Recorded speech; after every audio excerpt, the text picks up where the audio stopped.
Good morning, everybody. Now taking your seats. The interpretation regime is similar to yesterday, 24 official languages. And as I can see, you take your seats. I can see easily we have a quorum, so I'm not particularly worried about that, so I declare a quorum. I will be asking Arnold Prusa-Dasak to start taking the podium here. He will have the first opinion. So Arnold, if you're here in the House. There you are. Thank you. Thank you very much. Thank you very much. And while he is taking his seat, again, I simply, first of all, want to compliment all of you, for your diligence last night, for your energy levels last night, to my two vice presidents who did a great job in getting through the business while I had to leave. So I again repeat that. And of course all of the people behind the scenes, including the interpreters who did a good job as well. So good morning. We now begin the next. I will try to finish all of the opinions before 10, but if not, we may have an opinion after the main debate. So we'll see how we go. So we're starting with NAT 963, Generational Renewal Strategy. The rapporteur is, as I said, Arnold Prusa-Dasak. And Arnold, you are ready to go. The floor is yours for 4 minutes. Merci, Monsieur le Président. C'est un plaisir d'avoir 4 minutes pour parler de jeunesse, avant qu'on parle de jeunesse encore largement durant cette matinée. C'est l'avis sur lequel j'ai eu le plus de bonheur à écrire. C'est sur les jeunes agriculteurs. C'est ma passion, c'est une chance pour l'Union européenne. J'ai la chance d'avoir 2 déjà de mes enfants qui sont associés avec moi sur la ferme, un 3e qui va venir. Voilà, donc si on sait donner la bonne ambiance, si on a les bons leviers, on est capable d'attirer du monde, quel que soit le secteur, même dans un secteur qui peut être en difficulté. Dans cet avis, dès le départ, je pousse la Commission à rendre contraignant son programme. En effet, suivant les pays de l'Union européenne, nous avons 4% de personnes de moins de 40 ans au Portugal, quand nous en avons 25 de moins de 40 ans en Autriche. Ce qui est bien la preuve qu'avec la même politique européenne, si elle est plus ou moins déclinée dans les États, vous avez plus ou moins d'efficacité. Voilà. Et donc j'ai plaisir à citer d'autres pays que le mien pour mettre en avant cela. Ça, c'est la première des choses. Deuxièmement, bien essayer de comprendre quelles sont les raisons de ces différences, et l'évaluation d'impact est fondamentale et devra être réalisée par la Commission. Troisièmement, aujourd'hui, on a 3% du budget de l'Union européenne qui est dirigé vers les jeunes agriculteurs. Je propose que l'on double ce budget à 6%.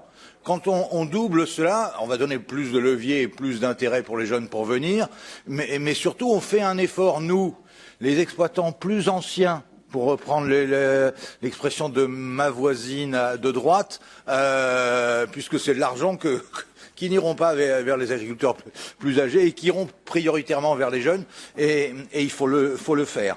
L'importance de l'investissement, vous savez, quand on est jeune, c'est comme dans n'importe quelle entreprise, si on fait l'investissement au départ, on se donne des longueurs d'avance pour la compétitivité de demain avec un outil compétitif, agréable à travailler et orienté vraiment vers le marché. On insiste sur l'importance de la contractualisation aussi. Vous savez, quand le monde est incertain, il est important d'avoir des contrats. Et même qu'un employé cherche à avoir un contrat, je prends une expression qui doit faire plaisir au groupe 2 généralement, de même un entrepreneur, quand il a des contrats qui stabilise son activité, c'est aussi un moyen d'être plus durable. Voilà.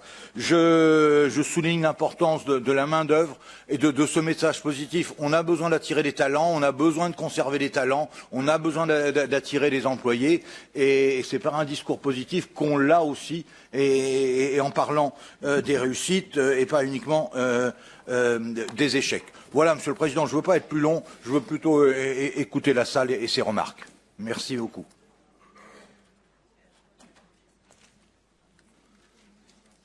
Je vous fais gagner du temps dès le matin, vous savez. En tant qu'agriculteur, on a une obligation d'efficacité, et donc si on peut gagner du temps, c'est pas plus mal. Thank you very much, Arno. I had the great pleasure to be on your farm a few months ago, and it was a really great pleasure, and you do a great job. So thank you very much for that presentation. So we are opening the floor for the debate. I see sitting at 304, Mr. Serra. You have, I think, I don't know what the timings are at the moment, but yeah, take the floor. I think you've 2 minutes, I think. 1 minute, sorry.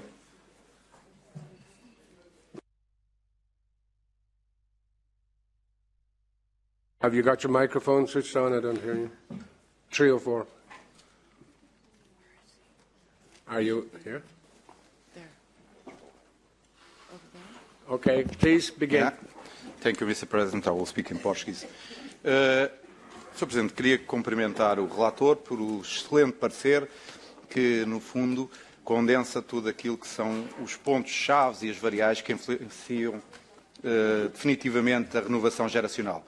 A renovação geracional é um dos desafios mais complexos que o setor agroalimentar tem pela frente. E este relatório alerta para um dos pontos que tem sido muito pouco visado e pelos decisores políticos, mas que impacta definitivamente na decisão do início da atividade de muitos jovens agricultores e, acima de tudo, na questão da sucessão dos mais idosos.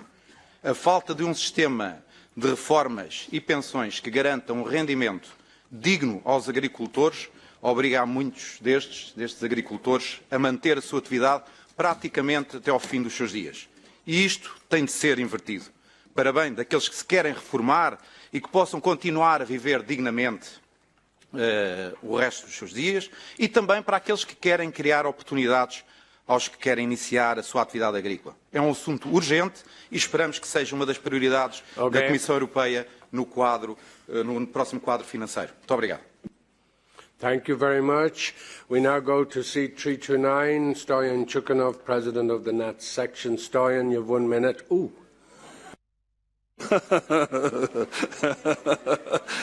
That was special. Okay.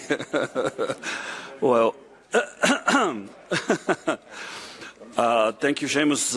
I'm going to speak French in respect of our colleague. So, bonjour, chers collègues. En fait, ce matin, j'étais demandé par une collègue est-ce que vraiment Arnold c'était le rapporteur parfait pour cette opinion. Et là, j'ai réfléchi un peu, je me suis dit oui. Et pourquoi? Parce que c'est pas que son expérience comme président de CEJA, ça c'est la Société des agriculteurs, jeunes agriculteurs européens, c'est pas que ça. C'est aussi une autre raison, parce que lui, il est au milieu de la tempête, avec 4 fils en Normandie. Donc, vraiment, tous les problèmes que les jeunes agriculteurs, ils envisagent maintenant, on regarde des installations, des crédits, d'assurance, et tout ça, accès, etc., des soutiens, ils ont dans son propre famille. Et puis alors, je pense que lui, c'était le parfait. Alors, le plus important recommandation, parce que c'était dit par Nuno, mais c'est une autre recommandation, ça c'est les 6% de budget. Parce que maintenant, c'est quelque chose recommandé. Si ce n'est pas obligatoire, il n'y a aucun État membre qui va l'implémenter. Merci beaucoup. Thank you very much. And I now have sitting at 332, Simo Tiananen from Finland. The floor is yours for 1 minute. Kiitoksia puheenjohtaja. Oikein hyvää huomenta. Puhun äidinkieltäni suomea. Olin mukana tässä valmistelussa. Haluan lämpimästi onnitella ja kiittää Arnoldia erittäin hyvästä työstä. Tämä on hyvä lausunto, teemme siinä tärkeitä ehdotuksia, tarkastelemme perusteellisesti tätä asiaa. Korostan asian strategista merkitystä. Kysehän on siitä, että mistä löytyvät uudet viljelijät, tulevaisuuden viljelijät. Mikäli nykyinen tahti jatkuu, olemme suurissa vaikeuksissa tulevina vuosina ja vuosikymmeninä. Tämä on todellakin tärkeä ja strateginen kysymys, tämä sukupolvenvaihdos. Mutta kiitoksia oikein paljon. Tätä on helppo tukea, tätä lausuntoa. Thank you very much, Simo. And I now go to Mark de Coster. The floor is yours for 1 minute. Oui, voilà. Félicitations, Arnold. Évidemment, un avis plein de bon sens européen, puisque l'ensemble du COPA soutient l'entièreté du texte, et également plein de bon sens français. Si, ça arrive, mais plein de bon sens français dans le sens où la France protège encore ses agriculteurs au niveau des surfaces, au niveau des transferts des terres, qui est quand même un problème capital dans tout ça. Mais le message important que je voulais dire, c'est tout ce qu'on fera pour soutenir les agriculteurs eux-mêmes aidera les jeunes à s'installer. Si les parents ne sont pas bien, les jeunes ne s'installent jamais dans le métier. Et une phrase que je reprends souvent, quelque part, on découragera le dernier, tellement la pression administrative, législative, environnementale est énorme sur le dos des agriculteurs. Merci. Thank you very much, Mark. And now I go to Jose Rocha Ramo. The floor is yours, sitting at 280 for 1 minute. Sí, muy buenos días y muchísimas gracias, presidente. En primer lugar, como el resto de mis compañeros, quisiera felicitar al ponente por este gran trabajo, un trabajo que desde mi punto de vista subraya los principales problemas para la incorporación de jóvenes, siendo fundamentalmente la falta de rentabilidad, unos precios justos y el acceso a la tierra.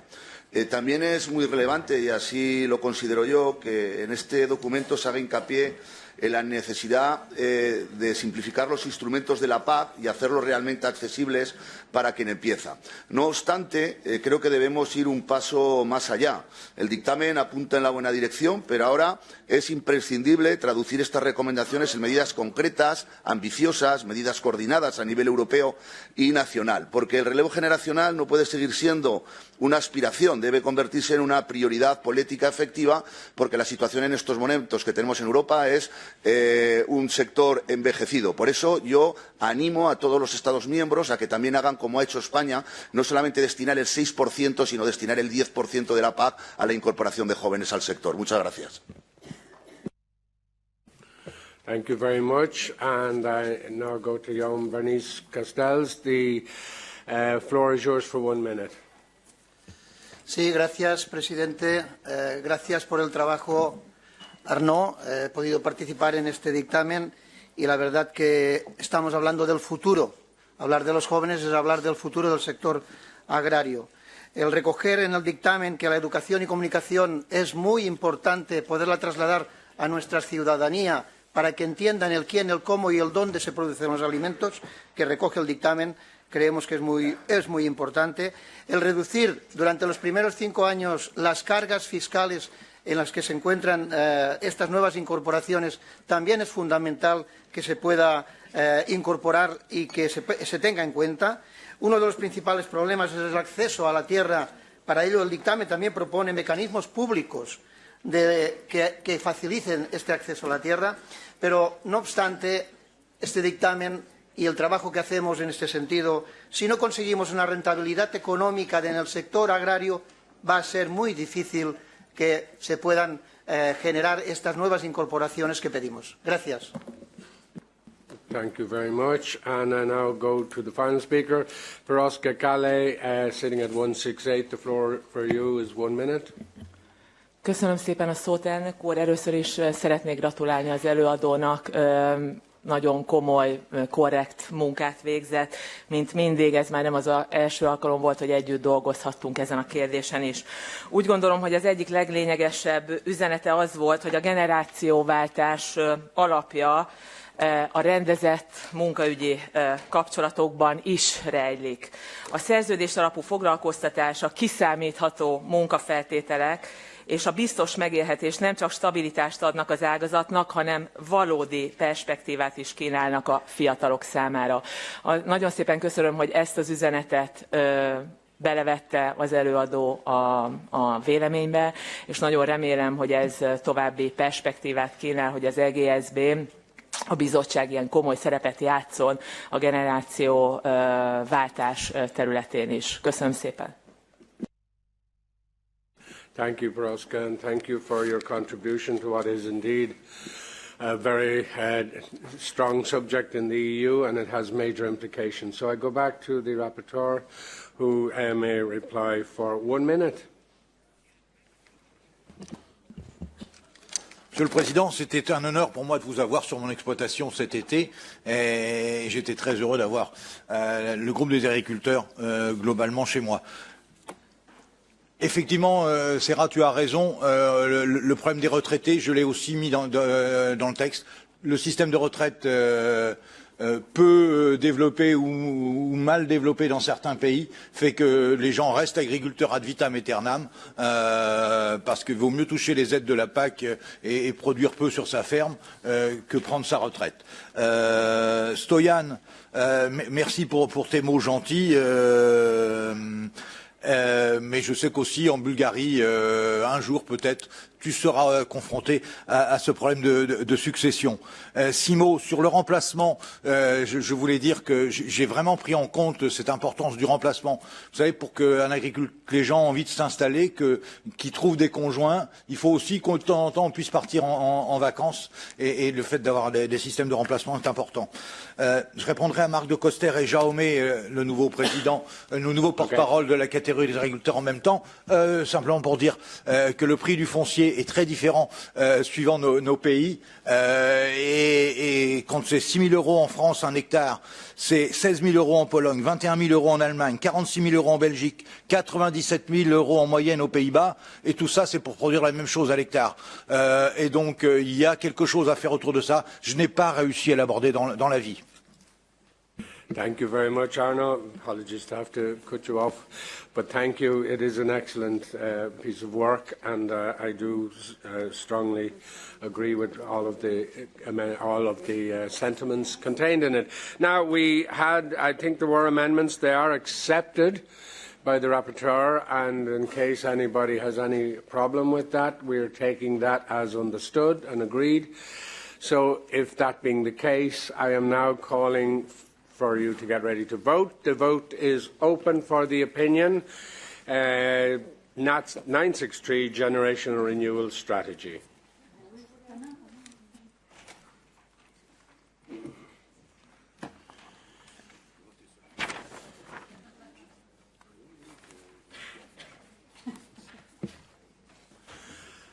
Okay, we're looking at still a few votes coming in. So I am about to declare the voting is closed, and the result approved, yes 201, abstention 3. Congratulations, Arno. Excellent, thank you very much. I see Anastasis Yapanis is coming to the podium. Thank you, Anastasis. You are going to present an opinion called 973, EU Water Resilience Strategy and European Climate Resilience and Risk Management, Integrated Framework. It's an exploratory opinion requested by the Cyprus Presidency of the Council of the EU. And as I said, the rapporteur from Cyprus, Anastasis Yapanis. The floor is yours for 4 minutes. You're very welcome. Thank you, Mr. President. Αγαπητοί Πρόεδροι, αγαπητοί συναδέλφοι, θα μιλήσω ελληνικά. Η ανθεκτικότητα στο νερό έχει γίνει μια από τις στρατηγικές προκλήσεις για την Ευρώπη. Η κλιματική αλλαγή, η απώλεια βιοποικιλότητας, η ρύπανση και η μη χρήση του νερού αποτελούν ένα και περισσότερη τη διαθεσιμότητα του νερού, την ποιότητα και την ασφάλεια αυτού του βασικού πόρου. Σε ολόκληρη την Ένωση βιώνουμε ήδη συχνότερες ξηρασίες, πλημμύρες και ακραία καιρικά φαινόμενα. Αυτές οι εξελίξεις καθιστούν σαφές ότι η διαχείριση των υδάτων δεν μπορεί πλέον να αντιμετωπίζεται ως τομεακό ζήτημα, πρέπει να καταστεί κεντρικός πυλώνας των πολιτικών της Ευρώπης για την ανθεκτικότητα στο κλίμα και τη βιώσιμη ανάπτυξη. Ο κατακαιρματισμός μεταξύ των τομέων, τα ανεπαρκή δεδομένα, οι περιορισμένες επενδύσεις και η άνηση εφαρμογή της νομοθεσίας εξακολουθούν να υπονομεύουν την ικανότητα μας να ανταποκρινόμαστε αποτελεσματικά στους κινδύνους που σχετίζονται για το νερό. Ως εκ τούτου, ζητούμε και εισηγούμαστε μια ισχυρότερη και πιο συντονισμένη ευρωπαϊκή στρατηγική για την ανθεκτικότητα στο νερό, πλήρως ευθυγραμμισμένη με τη στρατηγική της Ευρωπαϊκής Ένωσης για την προσαρμογή στην κλιματική αλλαγή και με τις παγκόσμιες δεσμεύσεις όπως η Συμφωνία του Παρισιού και το Διεθνές Πλαίσιο για τη Βιοποικιλότητα. Μια από τις κεντρικές μας συστάσεις και εισηγήσεις είναι ότι η πρόληψη και η ετοιμότητα θα πρέπει να γίνουν κατευθυντήριες γραμμές της πολιτικής της Ευρωπαϊκής Ένωσης για τα ύδατα. Αυτό απαιτεί καλύτερα συστήματα παρακολούθηση, διαλειτουργικές πλατφόρμες έγκαιρης προειδοποίησης και αξιολόγησης κινδύνους με γνώμονα το κλίμα σε όλα τα κράτη-μέλη. Μια άλλη σημαντική εισηγήση της γνωμοδότησης είναι η εισαγωγή ενός δημοκιμαστικού ελέγχου του νερού, τη χάραξη δηλαδή πολιτική της Ευρωπαϊκής Ένωσης. Αυτό θα διασφάλιζε ότι οι νομοθετικές πρωτοβουλίες σε τομείς όπως η γεωργία, η βιομηχανία, η ενέργεια ή οι μεταφορές αξιολογούνται συστηματικά προς το αντίκτυπο τους στους υδάτικους πρώτους και ευθυγραμμίζονται με τους στόχους της Ευρωπαϊκής Στρατηγικής για την ανθεκτικότητα στο νερό. Η γνωμοδότηση υπογραμμίζει και εισηγείται επίσης την ανάγκη για ισχυρότερη διασυνοριακή συνεργασία. Οι λεκάνες επιρροές ποταμών της Ευρώπης δεν σταματούν στα εθνικά σύνορα. Συνεπώς, η αποτελεσματική διαχείριση των υδάτων απαιτεί κοινά δεδομένα, κοινά πρωτόκολλα και ισχυρούς μηχανισμούς αλληλεγγύης μεταξύ των κρατών μελών και με τις γειτονικές χώρες. Η γεωργία και η βιομηχανία πρέπει επίσης να γίνουν πλήρες εταίροι στην οικοδόμηση ανθεκτικότητας. Η βιώσιμη διαχείριση των υδάτων στη γεωργία είναι απαραίτητη. Ταυτόχρονα, οι βιομηχανικές πολιτικές θα πρέπει να προωθούν αποτελεσματικά συστήματα ίδρευσης και να υποστηρίζουν τους περιφερειακούς στόχους για το ισοζύγιο υδάτων. Επιπλέον, η γνωμοδότηση μας τονίζει τη σημασία των λύσεων που βρίσκονται στη φύση.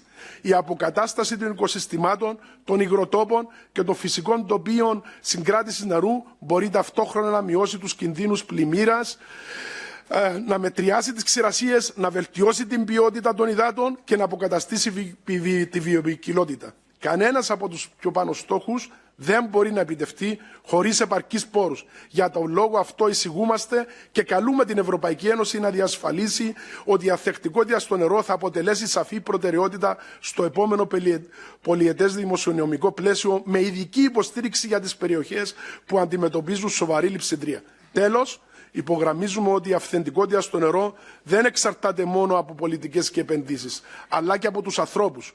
Ένα εξειδικευμένο εργατικό δυναμικό και οι διαρκές επενδύσεις στην εκπαίδευση και την κατάρτιση θα είναι ζωτικής σημασίας για την αντιμετώπιση των αυξανόμενων κενών δεξιοτήτων, τη διαχείριση των υδάτων, την προσαρμογή στην κλιματική αλλαγή και τα ψηφιακά συστήματα παρακολούθησης. Πριν ολοκληρώσω, επιτρέψτε μου, κύριε Πρόεδρε, να εκφράσω τις ειλικρινείς μου ευχαριστίες σε όλους όσους συνέλαβα σε αυτό το έργο, στη γραμματεία που ήταν δίπλα μας, αλλά και στη ιδιαίτερη ευγνωμοσύνη απευθύνω στον Πρόεδρο και τα μέλη της ομάδας μελέτης, των οποίων η εμπειρογνωμοσύνη και οι επικοδομητικές συζητήσεις εμπλούτησαν σε μεγάλο βαθμό την παρούσα γνωμοδότηση. Θα ήθελα επίσης να ευχαριστήσω την Κυπριακή Προεδρία, αλλά και θερμά το σύμβουλο της παρούσας γνωμοδότησης, τον Μιχαήλ Βάσκου, για το εξαιρετικό αναλυτικό έργο και την αφοσίωση καθ' όλη τη διάρκεια της σύνταξης αυτής της γνωμοδότησης. Ευχαριστώ πολύ και καλώ όλους να την ψηφίσουν. Thank you.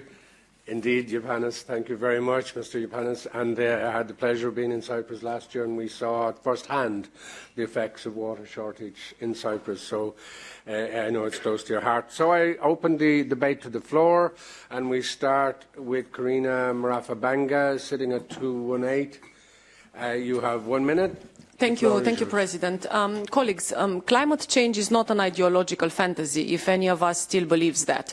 It is wreaking economic havoc as we speak in our continent. Last year, extreme weather events, from catastrophic floods to prolonged heat waves, have cost our economy 43 billion euros. That is 10% of my country's GDP. And if we take a look over the years 1980 to 2024, the bill is close to 800 billion euros. I find your opinion balanced and good, but I do see a problem that we are mixing climate resilience with water resilience, and while we are very general on the climate dimension, the opinion is very practical and concrete on water resilience. We cannot look at water resilience standalone. I wish that in future opinions we are as concrete and as practical as the rapporteur has been on water resilience, but with climate resilience in general, because we cannot take one outside the other. We need to think holistically here. Thank you. Thank you, Karina, very much. And we go to Stoyan Chukhanov, President of NAT. Floor is yours for 1 minute, sitting at 329. Thank you, President. Oh, now it works. All right. I hate to quote myself, but we are bringing the real life to Brussels. And that's why I think actually that Tassos is the best rapporteur for this opinion. Already requested by the presidency, yes, but because he's bringing really all the experience coming from Cyprus, which is probably the most affected EU area from the drought and the water scarcity. But again, that brings us to the same point, that water resilience and climate adaptation needs to be unique and coherent policy framework. Otherwise, they can't go one without the other. That's so simple. So just congratulations to Tassos and his advisor, because they've been using the derogation very wisely, and they fill the opinion with so many messages, but every point is worth it. Vote for it. Thank you very much, Stoyan. I now go to Mark de Koster. The floor is yours for 1 minute, 112. Oui, voilà. Félicitations au rapporteur. Et quelque part, l'eau reste souvent, trop souvent, la poubelle pour beaucoup de choses. Et donc, il faut qu'on essaye d'améliorer tout cela au fur et à mesure. Évidemment, les problèmes. J'ai insisté dans les amendements sur pas mal de choses, notamment les microplastiques, l'usure des pneus, notamment, qui s'y retrouve. Et la séparation de la fumure humaine, l'adaptation des cultures, en tant qu'agronome, évidemment, on devra se pencher là-dessus, à la sécheresse, adapter les cultures à la sécheresse, etc. Et l'élément le plus important que je trouvais également, c'est de garder, en cas de catastrophe naturelle, un système d'assurance pour tout le monde. Évidemment, les assurances, même si vous faites 3 accidents en droit, le lendemain, on vous dit d'aller voir ailleurs. Donc, il faut pousser pour garder un système d'assurance pour tous, même en cas de catastrophe, qui peuvent atteindre des régions entières. Merci. Thank you very much, Mark. I now go to, sitting at 289, Paul Rubik. The floor is yours for 1 minute, Paul. Thank you, President, and thank you, Anastasis, and the working group, because I think it's very important what you mentioned. It's to be prepared and to have pilot projects. Yesterday we have heard that in the war between Iran and the Arabic Peninsula and the United States, they bomb the water systems, the water infrastructure. And we all know that Qatar is an example. 99% water comes out of reverse osmosis plants, and now these plants are bombed. So without water, people can live 3 days. So we have a real urgency, because also in Kuwait, in Bahrain, in United Emirates, there is a serious problem that water is an instrument for war to treat the civilians in a very naughty and bad way. So therefore, I think we should look into this question, because also in Tehran, the people has to flee because the groundwater is empty, and so the water scarcity in this area will lead to a lot of people leaving the area. So what can Europe do to prepare the right water quantity in time? Thank you very much, Paul. And I go to 257, Mr. Joseph Puxe Marakamara. The floor is yours for 1 minute, please. Gracias, presidente. Y aprovecho para felicitar el trabajo de Tassos y todo el equipo. Ha sido fantástico. Y la iniciativa de la presidencia chipriota que pone encima de la mesa lo que esta institución defiende y pone en relevancia entre todas las instituciones europeas desde hace mucho tiempo. Fuimos nosotros quienes lanzamos el Blue Deal, somos nosotros que continuamos diciendo que el agua es un elemento vital. Y vincular, como pide la presidencia chipriota, agua y cambio climático es una absoluta realidad, para quien lo ponga en duda. El poeta en mi pueblo, en mi país, Europa, decía, en mi país la lluvia no sabe llover, o llueve poco o llueve demasiado. Si llueve poco es la sequía, si llueve demasiado es la catástrofe. Encadenamos sequías e inundaciones una tras otra y debemos gestionarlo, debemos hacer fácil la vida de nuestros ciudadanos y agradezco el trabajo que se ha hecho. Muy bien, Tassos. Thank you very much, Joseph. And going to sitting at 58, Christophe Béguinet from France. Merci, Président. Je vais m'exprimer en français. Je voulais reprendre 2 points qui ont été évoqués. La gestion de l'eau, évidemment, et quand je dis gestion de l'eau, c'est comment on assure le fait que parfois il y en ait beaucoup et parfois il n'y en ait pas du tout. Et les accords de Paris et la transition écologique, voire énergétique. Il y a 3 pays dans le monde qui ont un mix électrique totalement décarboné. C'est grâce à l'énergie hydroélectrique. Il y a la Norvège, il y a l'Albanie, il y a le Costa Rica. L'Islande, c'est décarboné, mais grâce à la géothermie. L'eau est une réponse et une solution aux questions de transition écologique. Et je vais prendre l'exemple de la France. Je ne connais pas les chiffres européens. En France, on pourrait, sur des projets identifiés, développer l'équivalent de 7 réacteurs nucléaires avec des barrages hydroélectriques qui permettraient de gérer l'eau au bénéfice évidemment de la transition énergétique que j'évoquais, mais aussi de l'agriculture et du tourisme. Donc l'eau est un outil également de gestion de ces problématiques liées aux accords de Paris et à la transition écologique. Merci.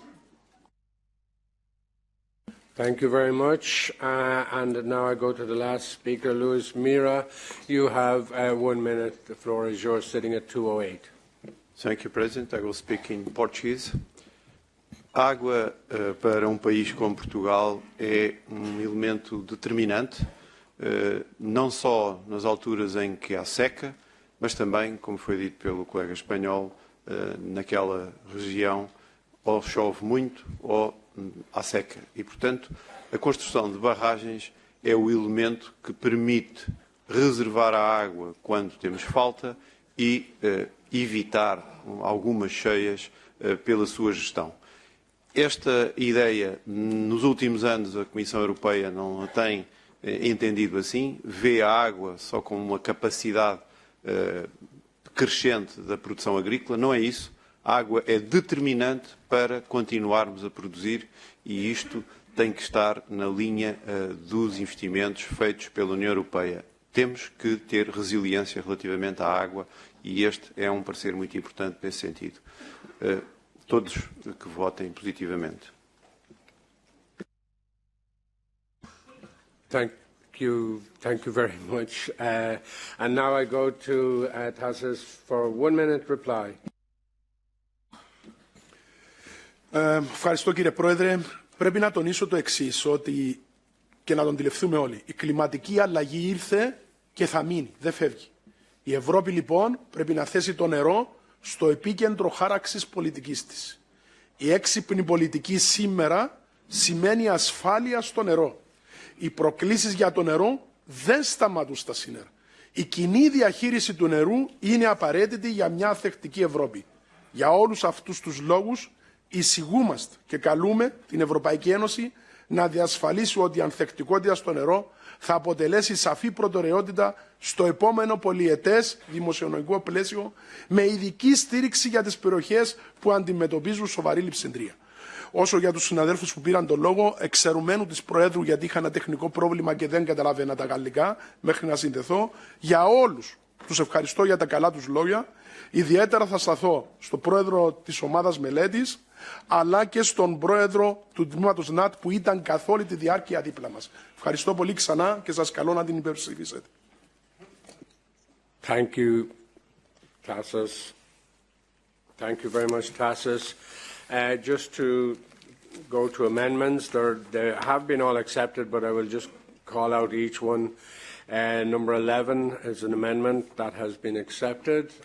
Anybody disagree? Number 8, also accepted. Does anybody disagree? Number 1 has been accepted. Does anybody disagree? Number 7, also accepted. Does anyone disagree? Number 7, the same. Number 2. Number 3. Number 10. Number 4. Number 5. Number 6. And number 9. They are all accepted. Thank you very much. And with that, I now go to the vote. So I declare the vote open for the opinion, NAT 973, EU Water Resilience Strategy and European Climate Resilience Risk Management Integrated Framework, an exploratory opinion from the Cyprus Presidency.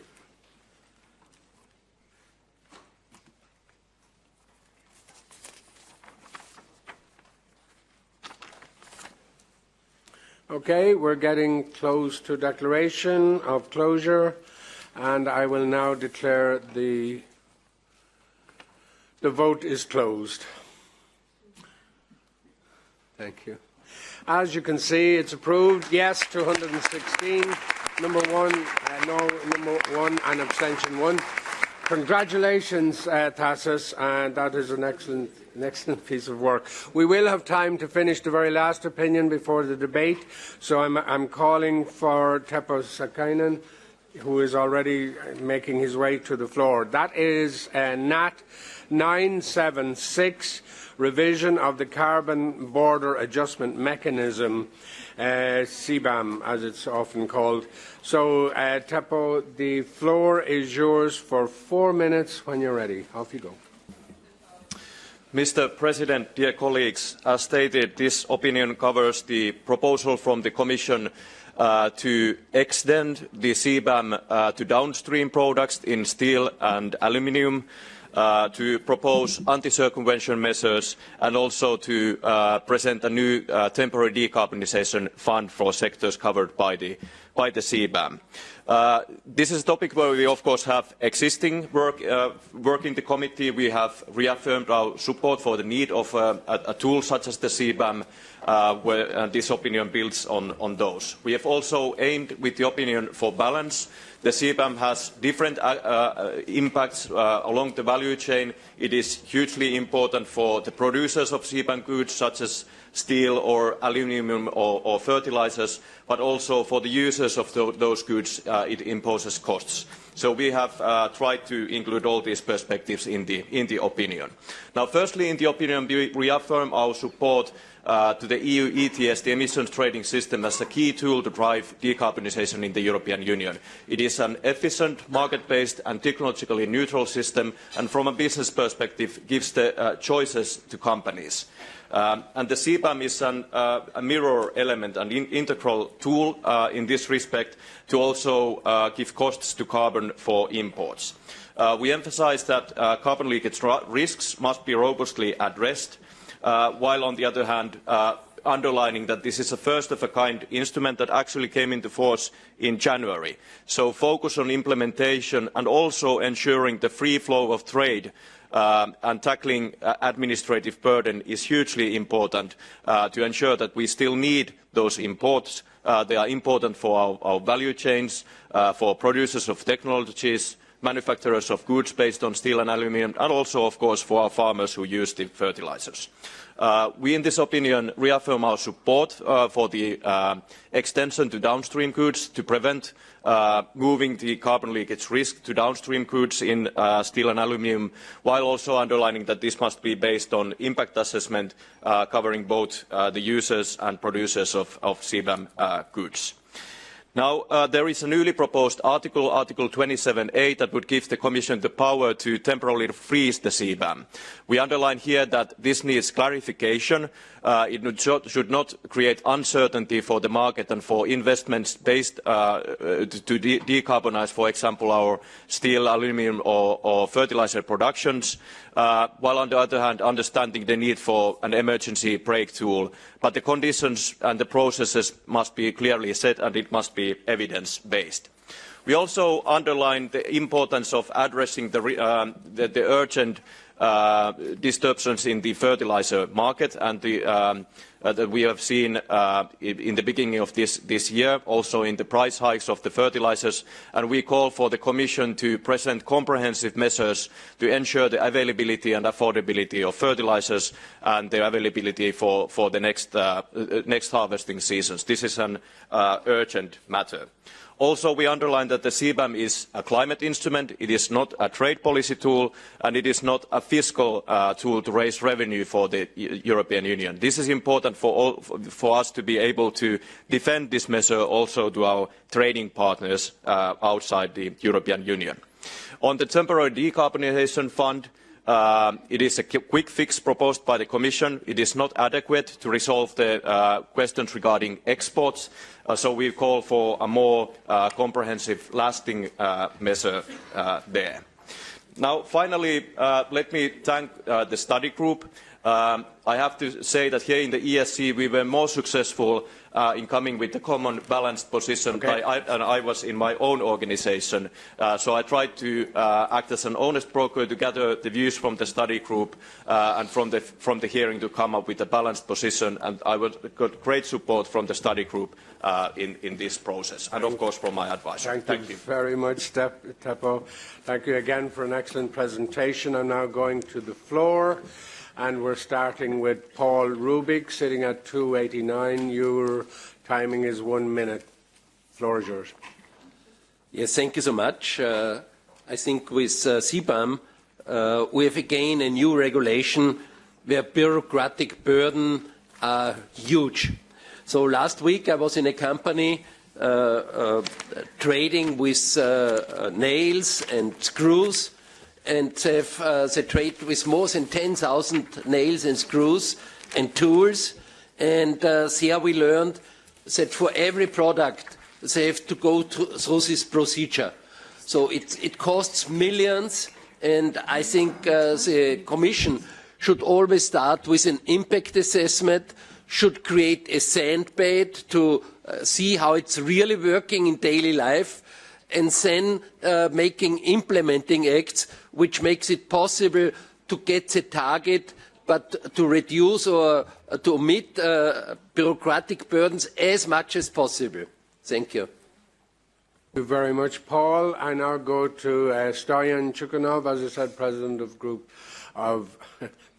of NAT. The floor is yours for 1 minute. Thank you, Seamus. Thank you. Well, I just took the floor to felicitate, really to congratulate the rapporteur, because he was really an honest broker and he was representing really the truth, which is very important for us. It's really, it's not only an ethical question, it's a matter of professionalism. And in this opinion, actually, Teppo was showing a very high level of professionalism. So, yes, I know it's controversial and everything it's now put in question, especially about the ETS, but I was participating a couple of days ago in the Euroactive panel together with the ambassador of Brazil. So, yes, the CBAM, it's a climate instrument with the primary purpose to contribute to global climate objectives. And many trade partners of the EU are already acting accordingly, which is the goal, actually. It's not a trade tool, it's a climate instrument. Thank you, Teppo. Thank you very much, Stoyan. I now go to sitting at 51, Mr. Bajarunas. The floor is yours for 1 minute. Thank you very much. I also want to congratulate Teppo. Very delicate issue, CBAM, and it involves many different diverse views, including Lithuania. We have farmers happy, producers not happy. So, but I do not have my statement. I only have question. Probably you might have your view. This issue that the Commission can take some of the areas out of CBAM, and one of the candidates mentioned fertilizers. So how do you think how that would work, and do we need also to have a bit of our hand to hear from the committee to follow or to expect the Commission to come and to present this case, and so, because it is really very delicate issue, and I don't want that to be sort of just in the hands of Commission. So thank you. Thank you very much. And now we go to 298, Anna Schumacher's. The floor is yours for 1 minute, please. Thank you, President, and dear Rapporteur and Study Group, thank you for tackling this complicated issue and for presenting it as from a business perspective. But indeed, it's a climate instrument, and it will bring CO2 emissions down, which we so desperately need. It is a combination of an ETS system and CBAM. You call it a mirror because the one is, let's say, inside and the other is towards outside of Europe.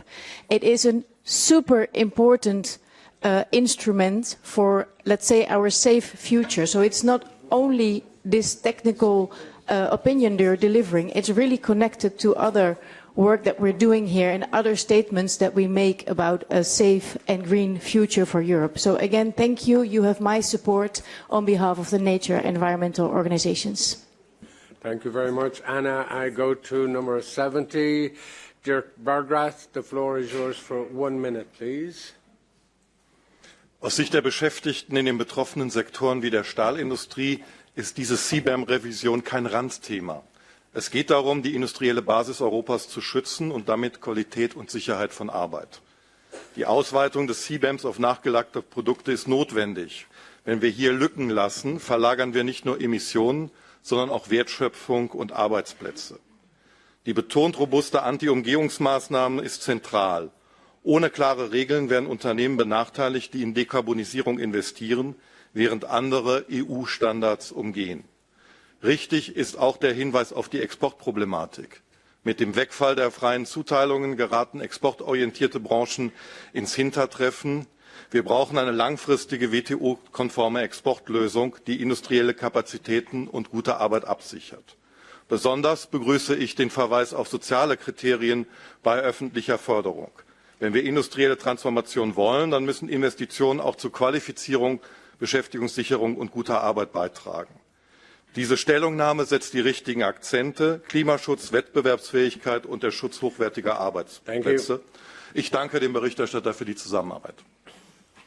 Thank you very much, Dirk. And we have Michael Pinter sitting at 245. The floor is yours for 1 minute. Thank you, Mr. Chairman. Dear colleagues, we have filed several amendments together with EPO, which seek to strengthen the credibility and effectiveness of CBAM's free allocation under the ETS's phase-out. They are guided by one simple principle: carbon leakage risks are structural, so the response must be structural as well. Firstly, we clarify the need of a permanent WTO-compatible export mechanism because temporary funds with limited scope cannot provide long-term certainty for export-oriented industries.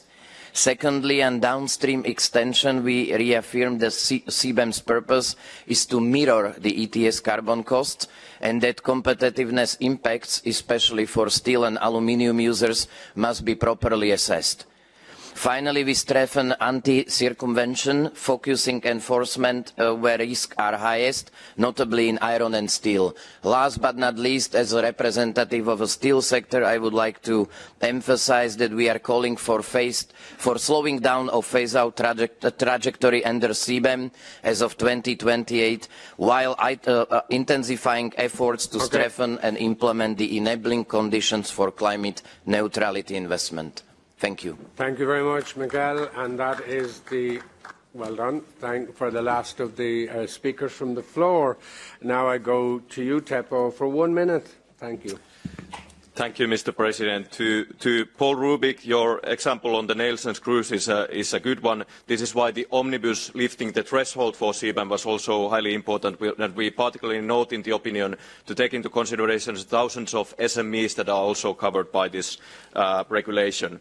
To Stoyan Tukanov, thank you as the section president for your support, and you very well underlined that the main focus of the CBAM is to push others to also adopt carbon pricing, and we are seeing Brazil, also India consider its measures, China expanding its own emissions trading system. This is to promote a level playing field for European industries and also, of course, to support the targets of the Paris Agreement. To Mr. Pajarunas, we propose here concrete measures on how the measure for temporary freeze should work. Also, for the sake of investment certainty, but also to have this emergency tool available. Thank you to Anna, to Dirk for your excellent support in the study group, and Michal Pinter, as he said, we together proposed some amendments while also ensuring the balance of the opinion. Thank you. Thank you indeed for a really efficient reply, and well done. So I've come to a number of amendments, all of which are accepted, but I will simply call them out just to make sure they're agreed by everybody else. Number 1, also linked to number 5. Number 1 amendment is accepted. Is that okay? It's linked to number 5, which is also accepted. That's okay. Number 2, also accepted. Number 3, that's also accepted. And number 4, also accepted by the rapporteur. If that being the case, we then have those added to the opinion, and I therefore go to the vote. The vote is open.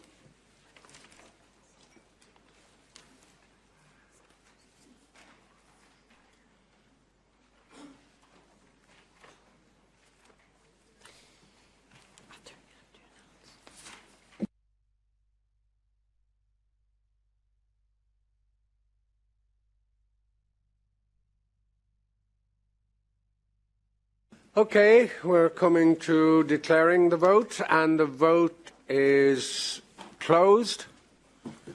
And the result is yes, 220, abstention 3. The NAT 976 is approved. Well done. Congratulations, Teppo. Well done. Okay. Thank you again for your cooperation in managing to get the opinions done. We are now coming to a really important debate, which is, as you know, on the flagship. It's the flagship debate on the emotional health of young people and children in the EU. We're just taking a technical break to get everything sorted around here at the podium. It will be moderated by Noel O'Connell, who you will see when the break resumes. Please don't leave the room, unless of emergencies, of course, but because we really are starting in 5 minutes sharp. Thank you.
please.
Hello.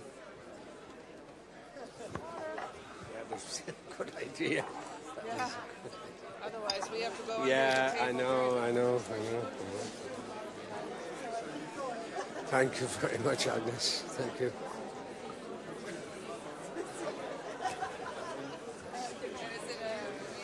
Celebration in Ireland regarding. Yeah, we had a lot of St. Patrick's Day celebrations. Yeah. It's going on the whole week here in Brussels. And some Oscar wins also. Oh yeah, I know. I will rely on that.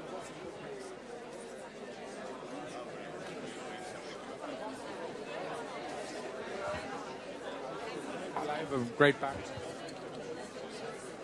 Yes. Yeah. Perfect.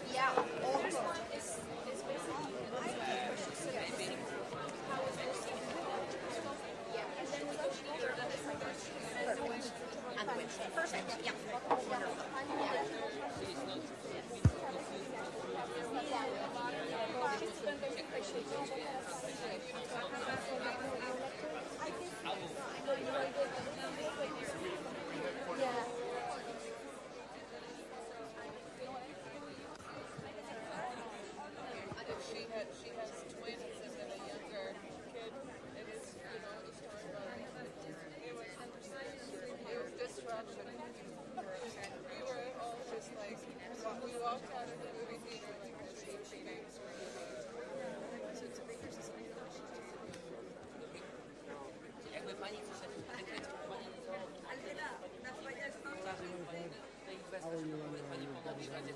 Powinno działać wszystko, ale czasami się zdarza tak, że nie działa. Powodzenia.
Okay, are we nearly ready?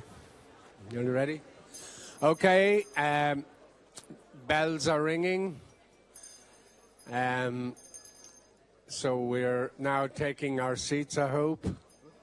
So in a moment, I will introduce the debate, and I will then introduce you to our moderator, Noel O'Connell, sitting here on my right in the red, as they say.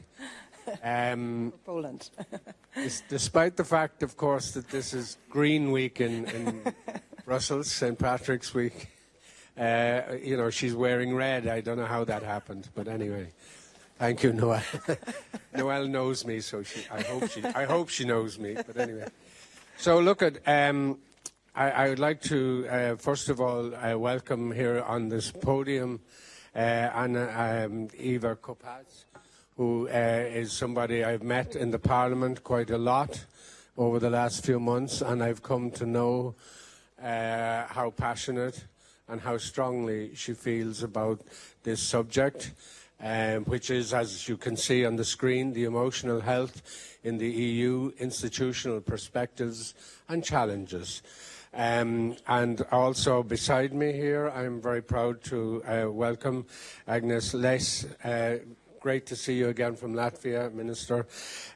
We met in my visit to the Baltic states earlier on in the presidency, and I really got a strong sense of her huge sense of compassion and indeed care for this particular subject. It's very close to my heart. I've worked with young people, including disadvantaged young people, for 20 years of my career. I really know how difficult it is for young people. And we keep talking, as I have said in my mandate pillar, Europe being a union of opportunities. And, you know, I looking at young people yesterday in the streets of Brussels, I have to say, last night I had a terrible feeling, which was, in the times we're now in, are we talking about young people looking to a future of war? Serving in war? Is that what we're looking at? Is that one of the issues that we're talking about?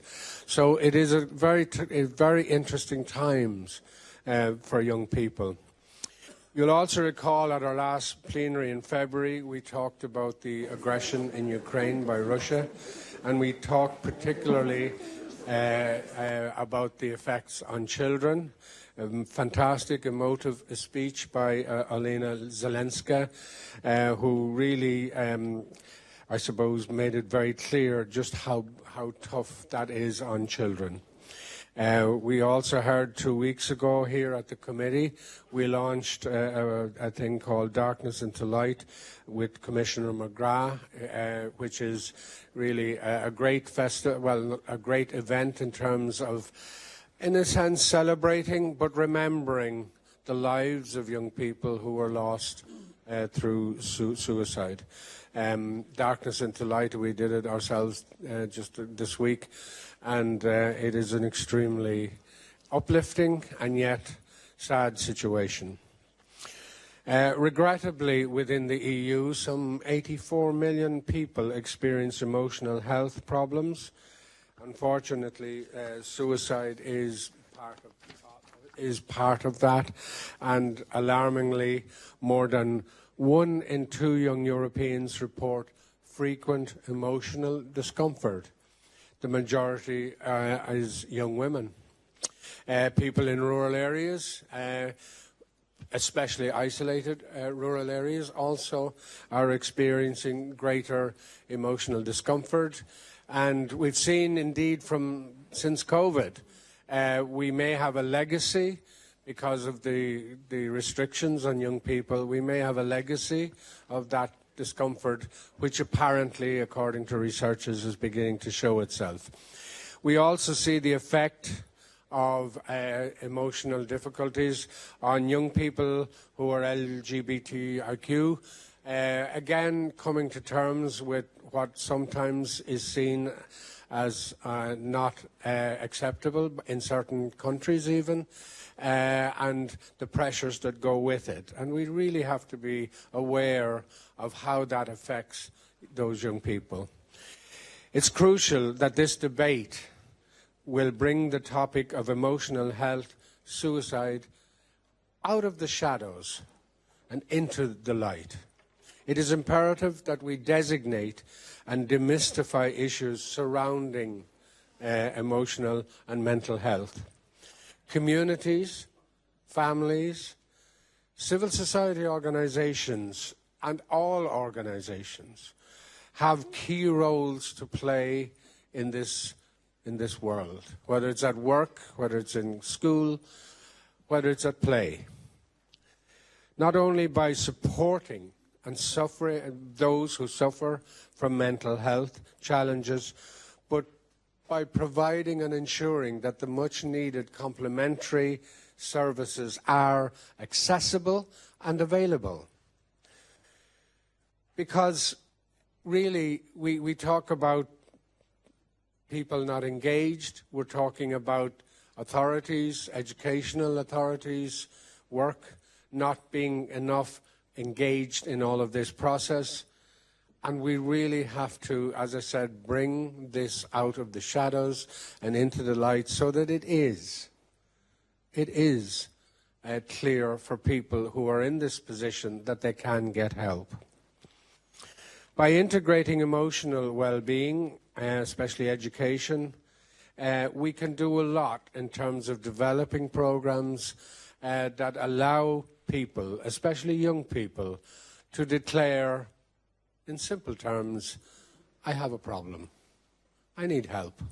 And the liberating effect of simply to say, you know, I need help, is such an important thing to be able to do. And we, all of us, families, parents, people who are at work, have to be ready to ensure that a young person can say that. I need help. So by promoting programs that help with digital well-being, that manage the difficulties faced by media literacy, we can do a lot. But we can do a lot by simply, as I said, facilitating that small sentence, I need help. That's my introduction, Noel, and I really would welcome our moderator, Noel O'Connell, worked in this area and many other areas in civil society through our life, and it's a pleasure to have you. And it's a relief that you are now taking over and you will run the show from now on. Thank you very much. Thank you, President Boland. Thank you very much, President Boland, for those very warm words of welcome and chapeau and commendation to you, President Boland, and all your team on this really important and timely thematic debate on the emotional health of young people and children in the European Union. As President Boland said, my name is Noel O'Connell, and I am honoured to be your moderator here today. In a previous life, I served as 14 years as CEO of European Movement Ireland when President Boland was one of my first board members. So I know him very well and of many, many years. So I'm delighted to see him in this role. I am currently a Vice President of European Movement International and have recently founded my own public affairs and communications consultancy, Marion Advisory. So it's fantastic to be with you all here today, because the question before us, ladies and gentlemen, is one of the most urgent facing us. And that is, very simply, how do we protect, how do we nurture, how do we restore the emotional health and well-being of Europe's children and of Europe's young people? This isn't some hypothetical issue. It sits at the very intersection of public health, social cohesion, democracy, resilience, and our society. The statistics are stark, with suicide the second leading cause of death amongst young Europeans, with rates of anxiety and depression accelerating, not least since the COVID pandemic.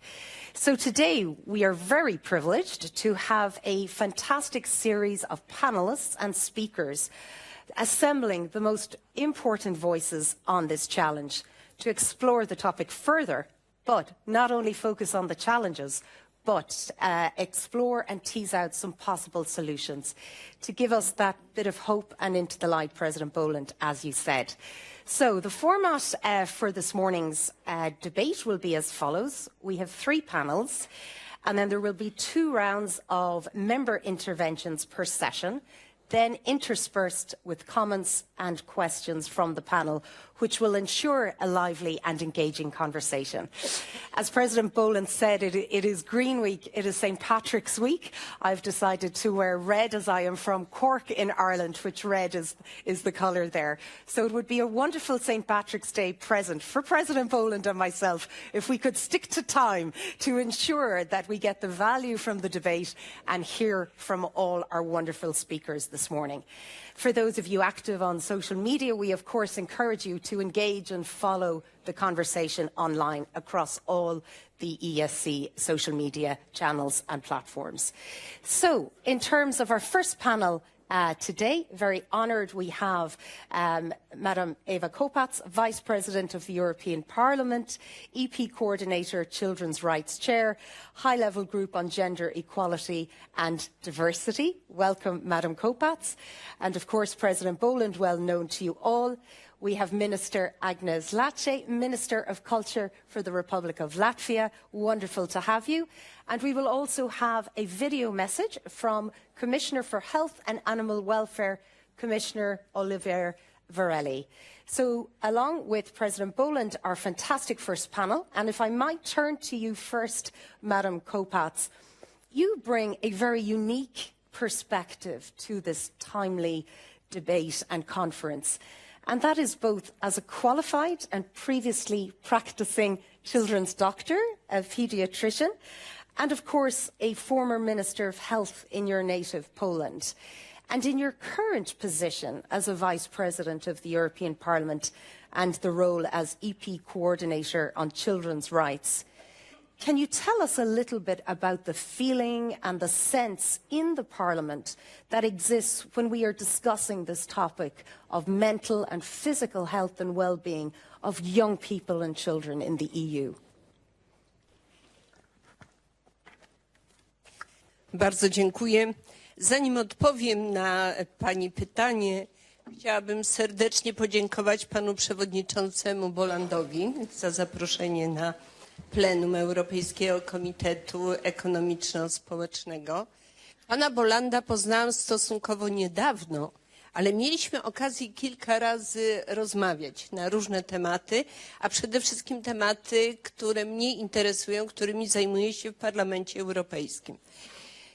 I mogę jednoznacznie powiedzieć, że znalazłam w panu przewodniczącym wielkiego przyjaciela dzieci, ale niezależnie od tego, takiego dobrego mecenasa ich praw w Parlamencie Europejskim i w Europie.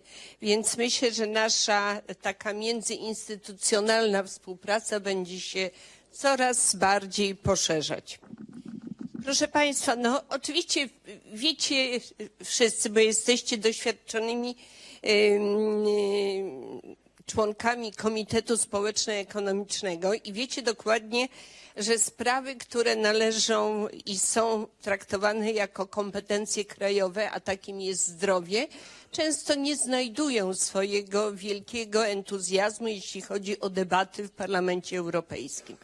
Ja rozpoczęłam swoją taką walkę o zdrowie psychiczne dzieci w Parlamencie Europejskim od 2021 roku, kiedy poprosiłam Komisję ENVI o to, aby otworzyła pierwszą debatę na temat sytuacji dzieci w Europie pod względem ich stanu psychicznego. Oczywiście w tej chwili mamy dzięki polskiej delegacji w Parlamencie Europejskim mamy Komisję Zdrowia, która zajmuje się bardzo intensywnie zdrowiem psychicznym, całym dobrostanem zdrowotnym dzieci, ale wtedy nie było to łatwe. Ale rozpoczęła się ta debata. I oczywiście miałam takie wrażenie, że to, co się mówiło, dotyczyło tylko i wyłącznie tego, że w wielu krajach europejskich niedostateczny dostęp do opieki psychiatrycznej, psychologicznej powoduje, że dzieci są zagubione. Ja, mając doświadczenie jako pediatra w swoim kraju, ale też jako minister zdrowia, zdaję sobie sprawę z tego, że niekiedy te systemy opieki zdrowotnej nie są dostatecznie finansowane, stąd pewnie czas oczekiwania jest zdecydowanie dłuższy w jednych krajach niż w innych. Ale kiedy usłyszałam podczas okrągłego stołu, który zorganizowałam z rzecznikami praw dziecka, bo oni najlepiej wiedzą, co się dzieje z ich najmłodszymi obywatelami w ich kraju, i usłyszałam, że chociażby w Holandii główną przyczyną śmierci wśród młodych ludzi do 20 roku życia jest samobójstwo, to doszłam do wniosku, że tym tematem nie możemy zajmować się tylko na poziomie organizacji systemów opieki zdrowotnej. Byłoby to nie do końca kompetentne i nie do końca skuteczne. Dlatego też doszłam do wniosku, tak jak każdy lekarz, że trzeba szukać przyczyny. Tej przyczyny trzeba szukać na różnych płaszczyznach i działać na tych różnych płaszczyznach. Czyli tak jak lekarz powtarza swoim pacjentom, najważniejsza jest prewencja, to i w tym konkretnym przypadku zaczęliśmy od tej prewencji. A więc trzeba przyjrzeć się środowisku rodzinnemu, trzeba przyjrzeć się środowisku szkolnemu, ale też trzeba przyjrzeć się środowisku rówieśników, bo jak wiecie Państwo, nic nie boli bardziej tych młodych ludzi jak złośliwość, czy brzydki wpis, czy dokuczanie ze strony swoich rówieśników. O tym pamiętają długo i czują się zdecydowanie gorzej. Druga sprawa to jest sprawa, żeby połączyć zdrowie fizyczne ze zdrowiem psychicznym. Jak Państwo wiecie, niestety mamy tu olbrzymie pole do działania. Złe odżywianie, jedzenie śmieciowe, otyłość wszechobecna wśród dzieci, która z kolei prowadzi do braku akceptacji samego siebie, ale też zaburzeń psychicznych. Więc brak ruchu, który w tej chwili widzimy u młodych ludzi, powoduje z kolei, że te dzieciaki już w bardzo młodym wieku zapadają na choroby układu krążenia, na cukrzycę. Więc to są rzeczy, które i też wyłączają je z normalnej aktywności szkolnej i rówieśniczej. Więc żeby nie przedłużać, Parlament Europejski został, że tak powiem, zaszczepiony i uwrażliwiony. Dzisiaj parlamentarzyści bardzo chętnie rozmawiają na te tematy, przedstawiając sytuację w swoich krajach. ale też są dobrymi orędownikami, żeby wpływać na swoje władze w kraju, aby szczególny nacisk położyły na zdrowie zarówno fizyczne, jak i zdrowie psychiczne. Dziękuję. Thank you, Vice President. And I think you've certainly, prevention is better than cure, translates into all of our languages. And as you said, it is not just, this topic is not just a health issue, it is a wider one indeed. Thank you very much. Turning to you, Minister Lāce, if I may, from your perspective as Minister for Culture in Latvia, what role do you see culture playing in supporting the emotional health, the well-being of young people and children, and to the link, that extent that the link between cultural participation and well-being, how do you see that being recognised, both in your own country of Latvia and across the EU? Right. Thank you so much for the question. And first, thank you to the committee and the President for inviting me, because this is a topic that has been interwoven in our work at the Ministry of Culture for some time, even though it doesn't seem like the usual partner in this topic. But I'd say that culture actually plays a more powerful role in the emotional health of children and young people than most of our public health systems actually recognize. And I would argue that one of our most effective tools has actually been hiding in plain sight. Not in a clinic or a prescription bottle, but in a concert hall, a museum, maybe in a community arts workshop, somewhere where people meet and do things together. Because culture supports prevention, care, rehabilitation, and social connection. And it's true for all of us, but especially for the young who are still building the emotional foundations that they will carry then on throughout the life. The evidence is clear that the mental health situation in Europe in general is not in a good shape.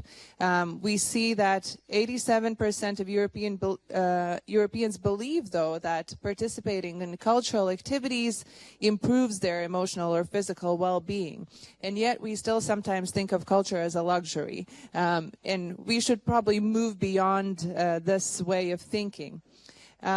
Because we look at the data and we see that more than 1 in 2 people in the EU were considered at risk of depression.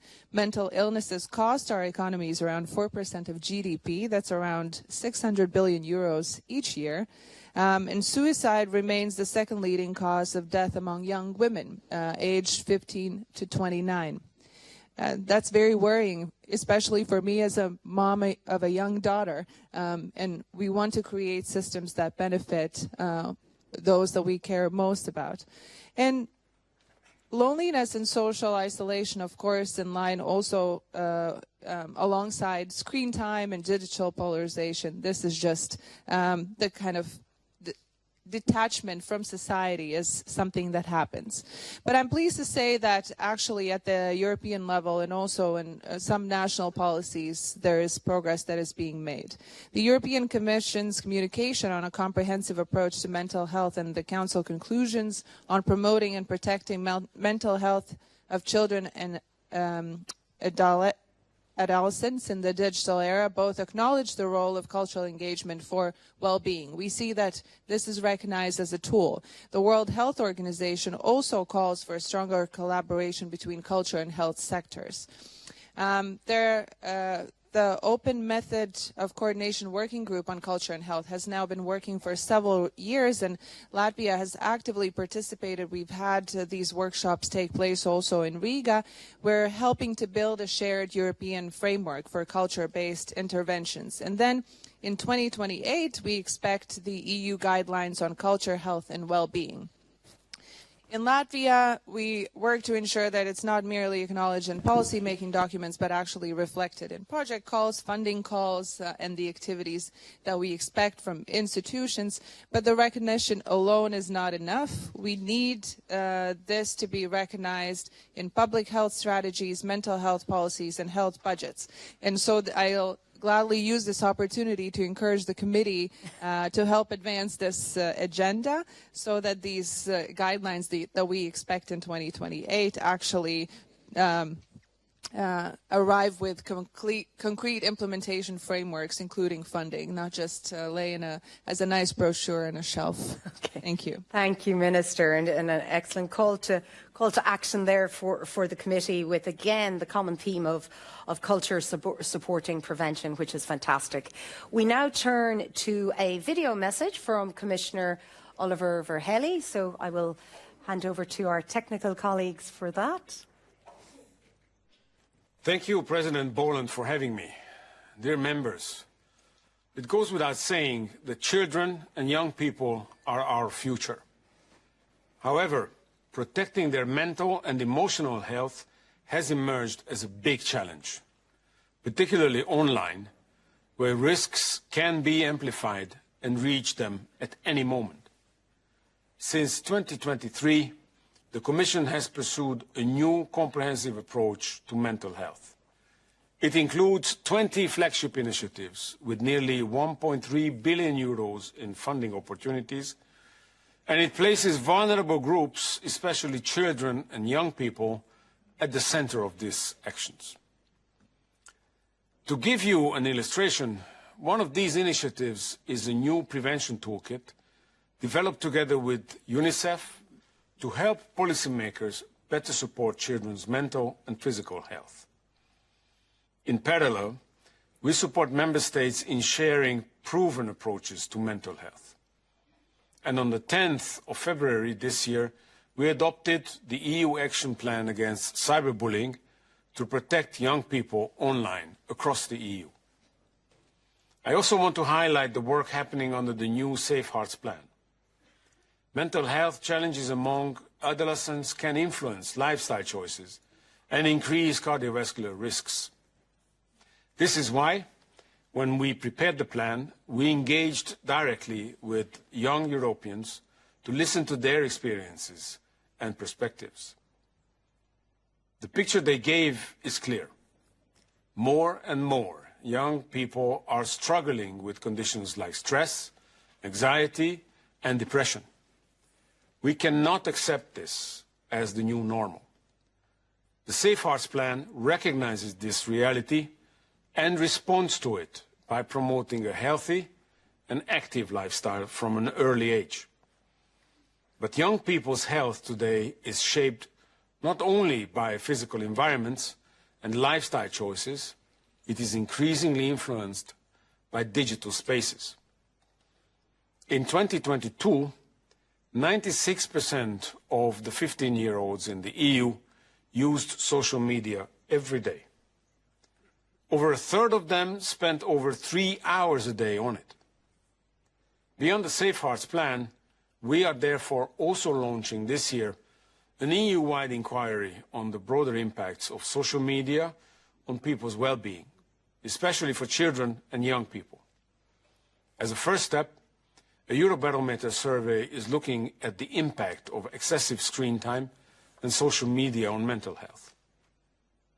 Dear President, dear members, thank you for your efforts on such an important topic. You can count on our support to help build a healthier future for the next generation. I wish you an excellent debate. Thank you, Commissioner Várhelyi. Now, ladies and gentlemen, turning to you, our members, I invite you to take the floor. Our first intervention will come from Madame Isabel Iglesias Julia. You have the floor for 3 minutes, please. Thank you. Thank you. I will speak in Spanish. Voy a hacer esta intervención hoy no solo como representante del grupo de los empresarios, sino como madre de una niña de 10 años y de un niño de 8.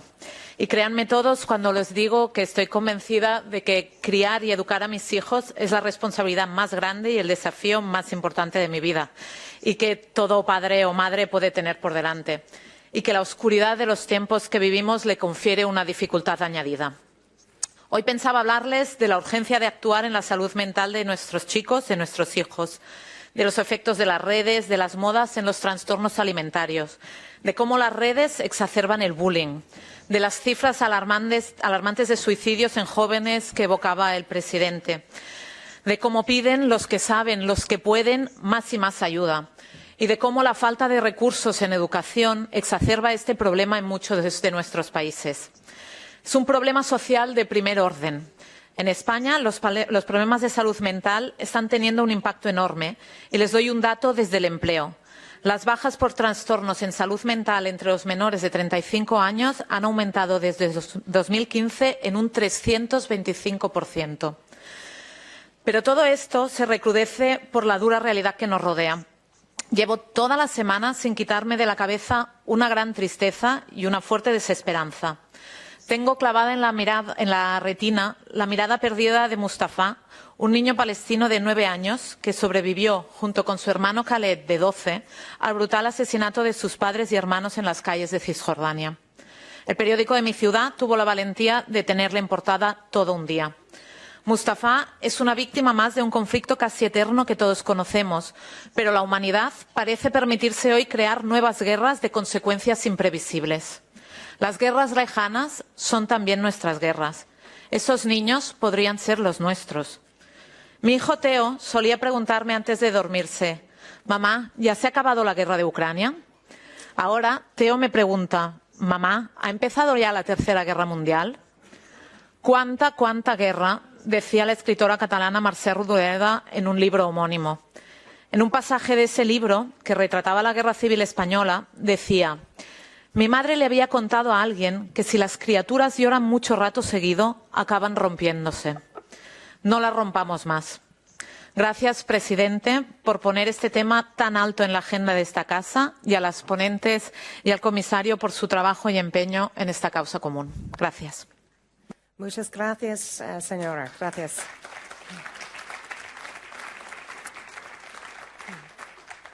And our next intervention, Szilárd Podruzsik, please. You have the floor. Elnök úr, alelnök asszony, miniszterasszony, biztos úr!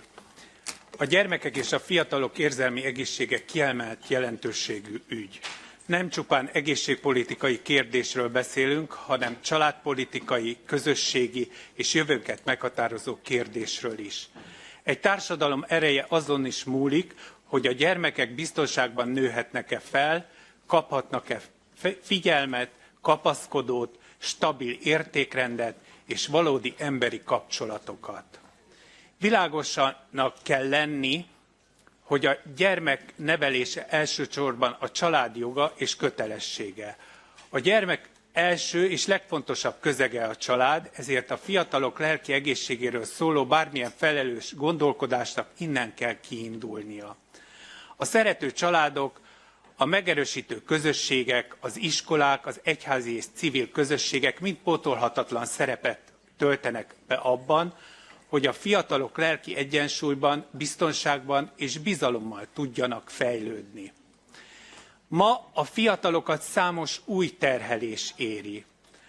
A bizonytalanság, a teljesítménykényszer, a kirekesztés, az online térből érkező nyomás és a digitális világ veszélyei mind hatással vannak a mindennapjaikra. Ezekre a kihívásokra választ kell adnunk. Erősíteni kell a megelőzést, a korai segítségnyújtást, az iskolai támogató rendszereket. Európai szinten fontos az együttműködés, a tapasztalatcsere és a jó gyakorlatok megosztása. Ugyanakkor azt is szem előtt kell tartani, hogy a család, a nevelés, a kultúra és a gyermekekkel kapcsolatos számos alapvető kérdés szorosan kapcsolódik a tagállamok felelősségéhez. Európa akkor lehet erős, ha ezen a területen is tiszteletben tartja a nemzeti sajátosságokat, és támogatja, nem pedig felülírja a helyi közösségek és az országok felelős döntéseit. Az érzelmi egészség kérdése európai intézményi nézőpontból is komoly kihívásokat vet fel. A legnagyobb feladat ma az, hogy az uniós célkitűzések, a tagállami hatáskörök és a helyi közösségek valós szükségletei összhangban kerüljenek egymással. Közös felelősségünk, hogy a szakpolitikai együttműködés ne maradjon elvi szinten, hanem kézzelfogható támogatást jelentsen. A feladatunk ezért kettős, megvédeni a fiatalokat a modern kor ártalmaitól, és közben megerősíteni azokat a természetes közegeket, amelyekben a lelki egészség, a biztonság és a jövőbe vetett hit megszülethet. Köszönöm a megtisztelő figyelmet. Thank you. Thank you very much, Mr. Pedrusic. Thank you. Moving on now to Madam Laura Albu. You have the floor for 2 minutes. Thank you. Distinguished Vice President Kopacz, Mr. Lāce, colleagues. In Group Third, we recognize the silent pandemic of emotional distress among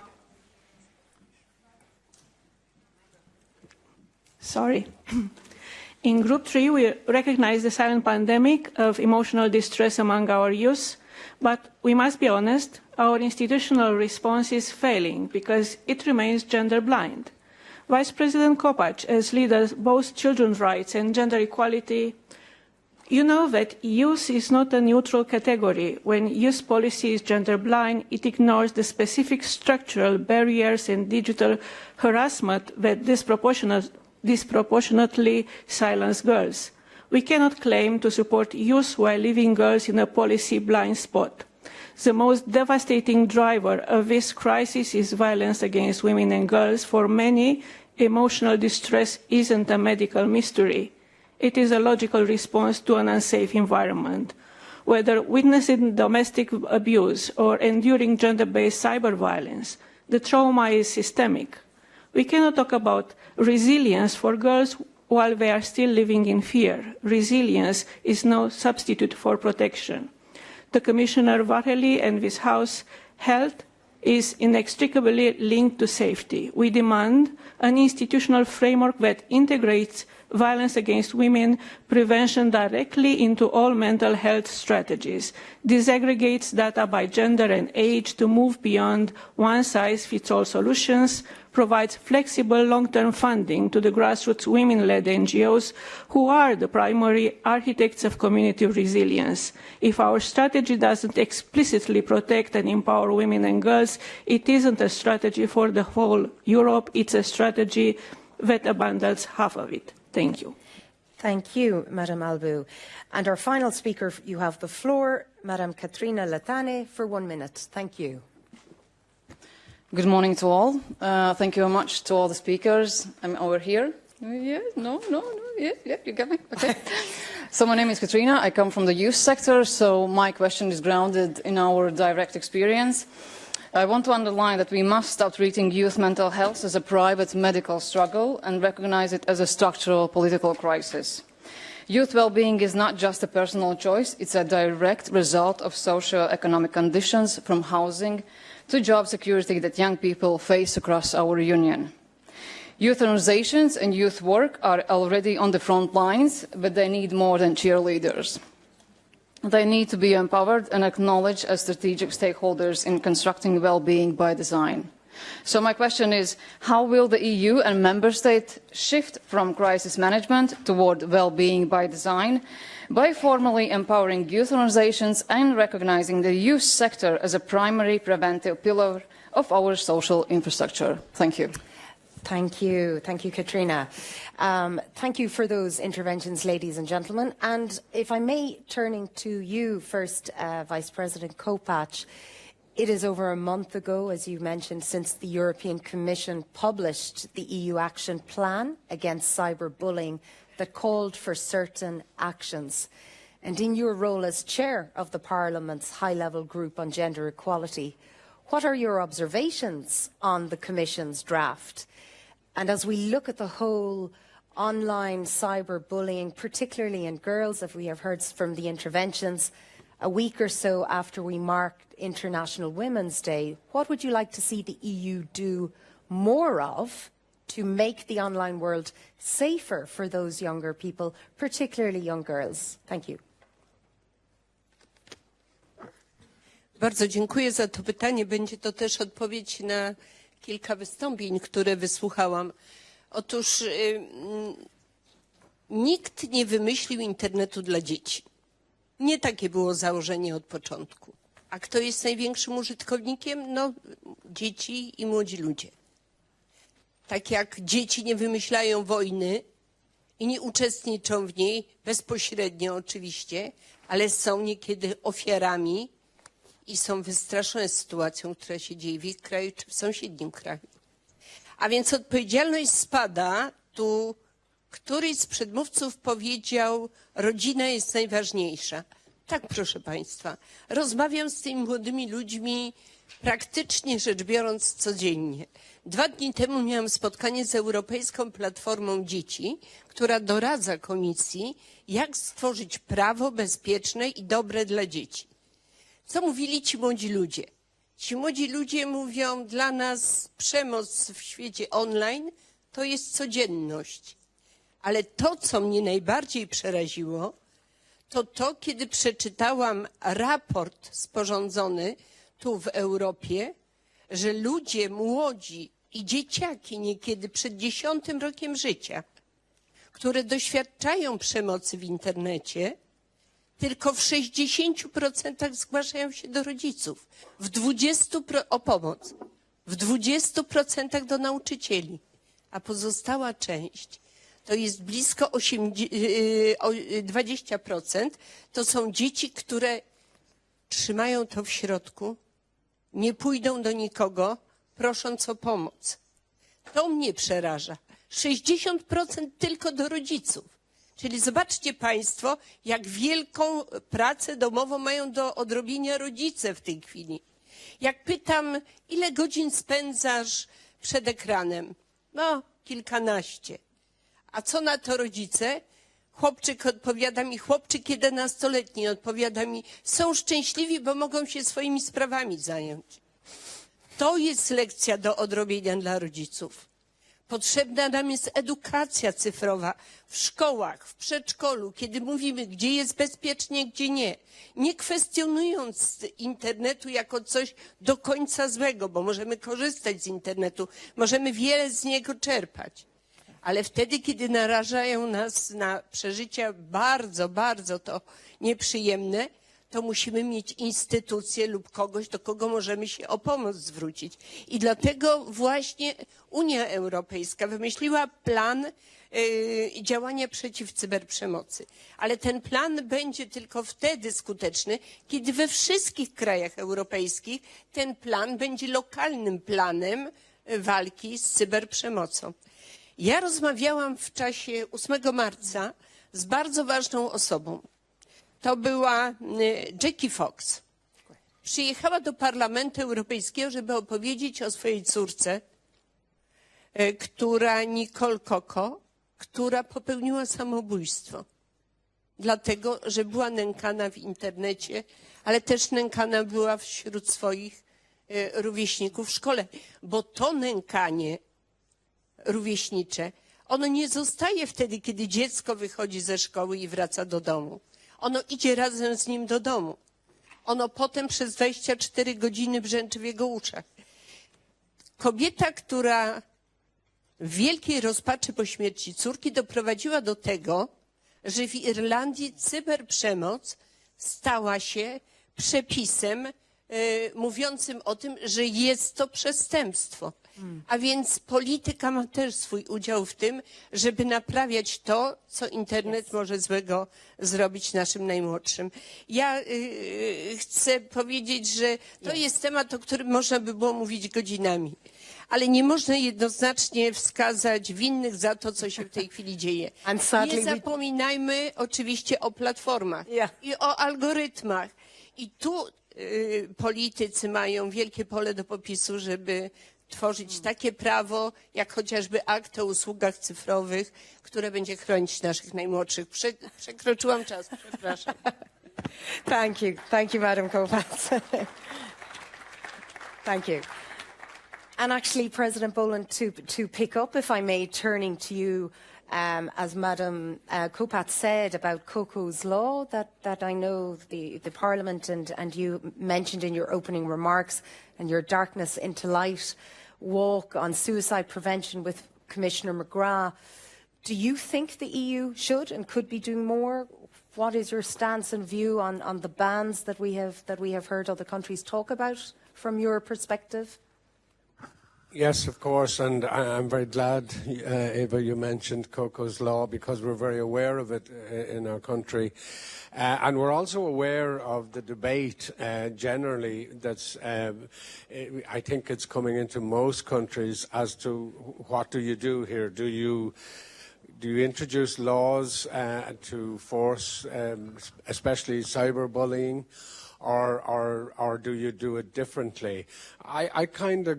I suppose I'm on the side of the father or the parents of another young woman who died, Molly Russell, in Britain, and they were very against forcing the companies to do certain things because they look at it from this point of view. And I had a conversation with some representatives of one of those massive companies, and they had a peculiar view of it, and it goes as follows. It's basically, well, if you ban certain devices or you ban the use of those devices, you kind of take the responsibility away from the company, and then they spend the rest of their time trying to find ways around it, and they no longer feel they have the responsibility, so the responsibility is now firmly with governments. Yeah. And governments are always behind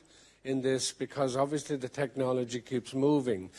And there is a strong feeling, and it's an argument I share, that companies should be forced to take responsibility for managing the cyberbullying and managing the social platforms that they are responsible for. Because if they stop taking responsibility for that, then they know that the governments will simply always be behind the loop. So it's a very difficult debate. But I do know this. The reality is it's becoming a massive problem. Yeah. The EU have to keep highlighting it. Yes, it's in the competency of each individual state, and we know that's the way Europe works. On the other hand, I think it's really important that people like Eva and other commissioners take very strong leads in this area and pursue the social platforms, the media platforms, to take greater responsibility. Great. Thank you, President Boland. Thank you. Minister Lāce, you spoke about participation in culture, whether that's arts or music or heritage, and that contribution to improving health outcomes for young people. Could you share with us perhaps some specific initiatives or programs that Latvia does in terms of integrating this into cultural policy and demonstrate this in practice? I'll gladly share it, because obviously it's through these practical examples that we see it. It's not really that difficult to move from a policy framework to something that works on the ground. I'll start with a program that we are very proud of, and that really talks about belonging. And I think it links also to the discussion that we just had. The reason why kids resort to online platforms is because they look for a place to belong. And it's through cultural activities that this sense of belonging can be fostered and provide real connections and real conversations. One of our most significant investments is the Latvian School Bag Program, which is a state-funded cultural education initiative that allows kids every semester to attend some cultural activities, and it's 99% of school children who really take advantage of this possibility, and they go to theaters, to museums, and so on. And since the very beginning, this initiative has been designed as an interdisciplinary tool, and actually next year the initiative will manifest itself in a kind of interinstitutional cooperation, which is the Children's Museum at the Medicine History Museum. It's a separate building, and it will be a health literacy center, which is built in cooperation between Ministry of Culture, Education, and Health. So to see how we can increase health literacy through these experiences. Another important project is Arts on Prescription, which was piloted in 2 smaller towns in Cēsis and Saldus, which was an initiative launched in the Baltic Sea region, and the results have been very encouraging. In one case, participants were referred by healthcare and social service professionals, and they reported improved emotional balance, greater social inclusion, and even re-engagement in employment. And in another case, it was general practitioners who prescribed culture and creative activities directly, and they observed tangible improvements in mental and holistic care. So this has been evidence-based, and allow me to share two reflections from participants. Briefly, if I may. Yeah, very quickly. I felt like I was living in darkness, and through these activities, I was able to come into light. And another, here I felt that seniors are not excluded from society. I felt that I belonged. But I also want to be candid. Culture's role in promoting health is not yet fully recognized in our public health guidelines or mental health and addiction plan. This is something that must also become institutionalized to become a regularized practice. But I believe that through these very successful examples, we can actually make it recognized then also from a health policy perspective. Fantastic. Thank you, Minister, and wonderful to get those very practical examples from Latvia. Now, the final intervention for this panel from you, the members, ladies and gentlemen. First, please, I would invite Monsieur Pascal Debay. You have the floor.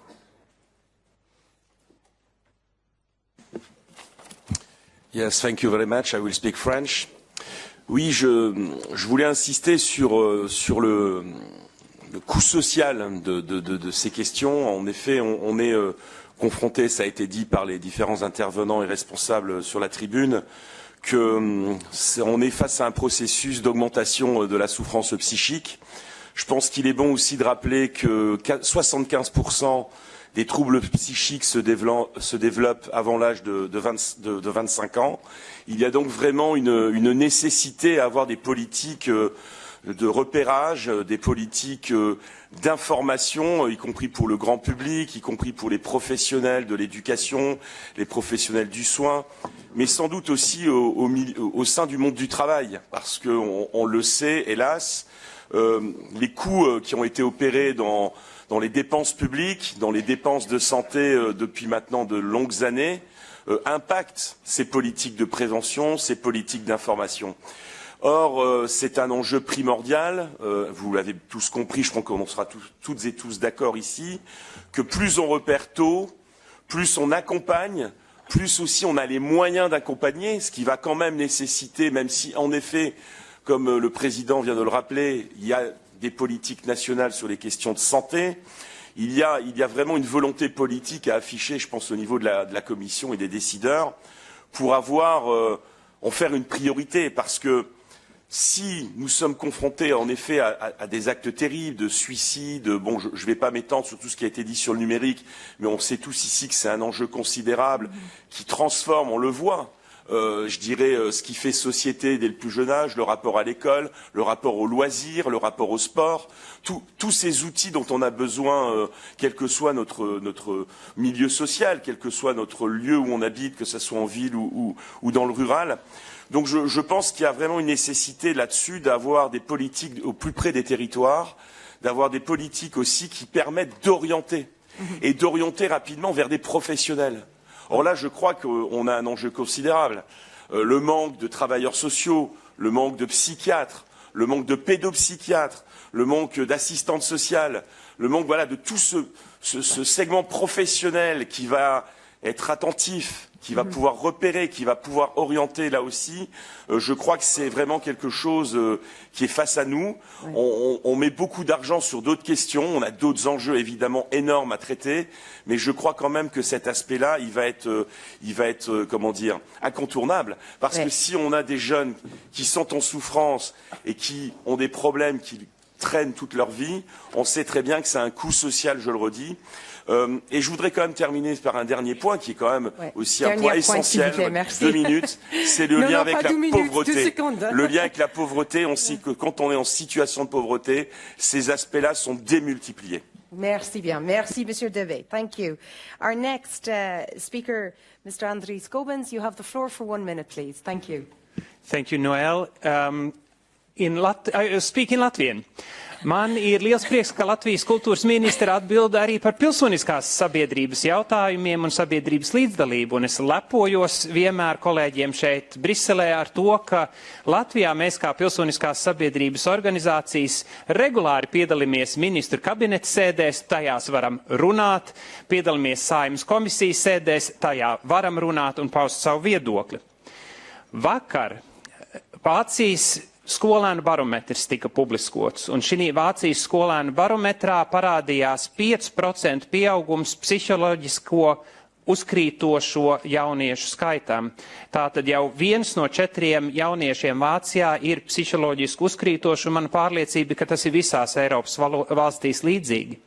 Šis pats pētījums parādīja ļoti skaidri to, ka ir tieša saiste starp skolēnu līdzdalību un labsajūtu skolā. Tajās skolās, kurās jaunieši līdzdarbojas lēmumu pieņemšanā, ir mazāk psiholoģiski uzkrītošo jauniešu.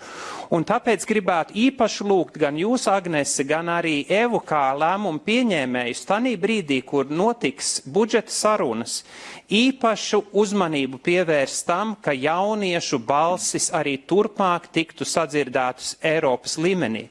Ir pilnīgi nepieņemams, ka galvenās jumta organizācijas brīvprātīgā darba organizēšanai Volunteer Europe un Centre European Volunteering vairs netiek finansētas no Eiropas Savienības operatīviem grantiem un ka tiek veidots spiediens uz organizācijām, ka viņas vairs nepārstāvētu, ka šī interešu pārstāvība Eiropas līmenī tiktu liekta.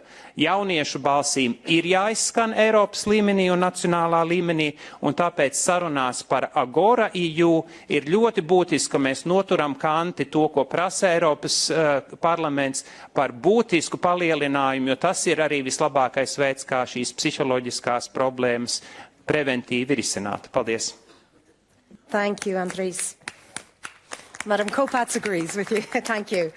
Our next intervention, please, for Monsieur Michel Chassaing.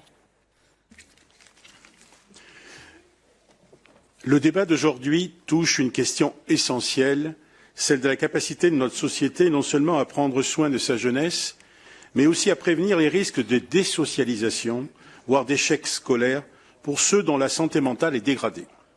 Permettez-moi de m'exprimer avec le regard de celui qui est à la fois membre de cette Assemblée, mais aussi médecin. Les données sont désormais convergentes et préoccupantes. La santé mentale des jeunes se dégrade dans de nombreux États membres, notamment depuis la crise du Covid-19. Les troubles anxieux, les épisodes dépressifs ou les pensées suicidaires progressent parfois dès l'école primaire. Chez les jeunes adultes, près d'un quart d'entre eux présentent aujourd'hui des signes de dépression. Derrière ces chiffres, il y a des réalités humaines, très concrètes, des enfants qui souffrent d'anxiété, des adolescents confrontés à une pression scolaire, sociale et numérique très forte, des jeunes adultes qui doutent de leur avenir. Il est essentiel de rappeler que la santé mentale ne se résume pas à la maladie et ne peut être abordée sous le seul angle du soin. Elle dépend largement de l'environnement dans lequel grandissent les enfants et les jeunes. Leur famille, leur école, leurs conditions de vie, leurs relations sociales et désormais aussi leur environnement numérique.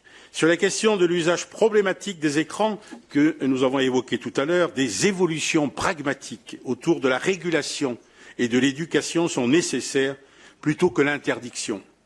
Sans méconnaître le rôle prépondérant du numérique dans la vie relationnelle des jeunes et de leurs pratiques d'information, il est impératif de mieux protéger nos enfants face aux dangers des réseaux sociaux.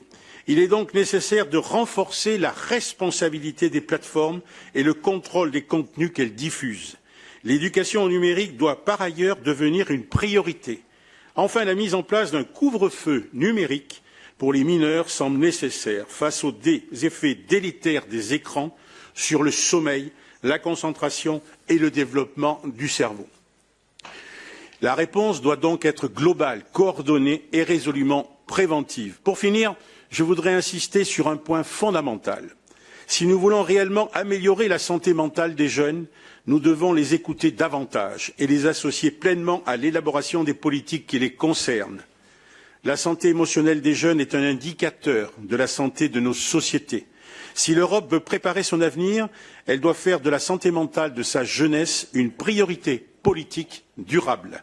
Investir dans la santé mentale des jeunes et des enfants, c'est investir dans la cohésion de nos sociétés.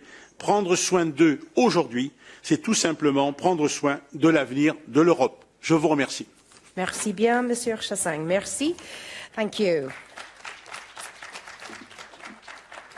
And our final intervention comes from Madame Corina Andrea Murafa Benga. Please, you have the floor for Thank you. 2 minutes. Thank you, colleagues. I'm extremely happy we are addressing this topic today. And as you know, in this House, I'm extremely loud on topics related to energy, climate and environment. But today I'm addressing you as the mother of our 10-year-old son, Eric, and of our 8-year-old daughter, Runa. And frankly speaking, my biggest challenge as a parent is keeping them away from devices, and in particular from the negative influence of social media. I know Commissioner Várhelyi said that we are still gathering evidence on this connection between social media and mental health. But colleagues, the evidence is clear. The rapid shift from a play-based childhood, and yes, what Minister Lāce was saying, the lack of access to age-appropriate culture and entertainment, and basically this transition from play to a phone-based childhood has led to a sharp rise in anxiety and depression among children and adolescents. I know, Seamus, you were talking about COVID, but it's in 2012 that social media and smartphones became widespread among teenagers and children, and since then, the rates of major depression have tripled, and the self-harm incidents that kids are doing have tripled as well.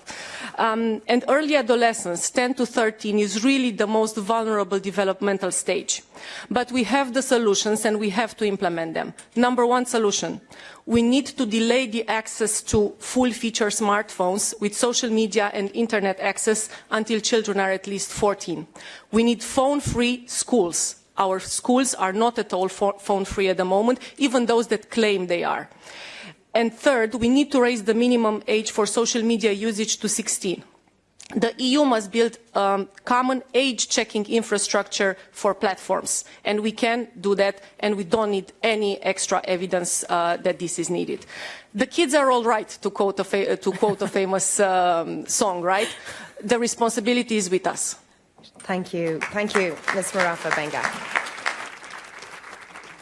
Thank you very much, and I think that's a very suitable topic and note on which to draw to a conclusion our first fantastic panel for this morning's debate. If I may extend my sincere thanks to Madam Vice President Ewa Kopacz, President Boland, Minister Lāce, Commissioner Várhelyi, and all of you for the excellent interventions.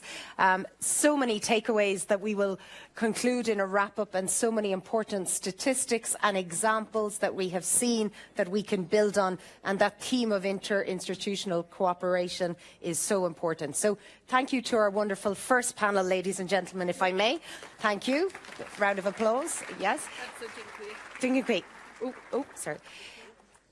So while I take this opportunity to stand up and stretch my legs, because my watch keeps telling me to stand up, so I'm going to take this moment to thank our wonderful first panel as our colleagues set up for our second panel, as we now move from the first panel to looking at the diagnosis, the causes and the diversity.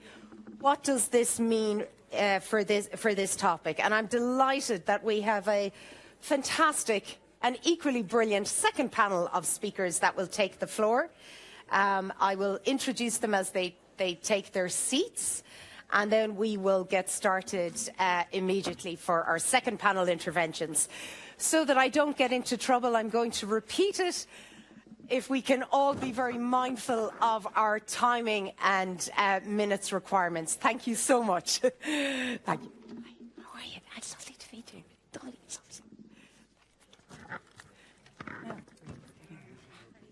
Great to see you. How are you? Good.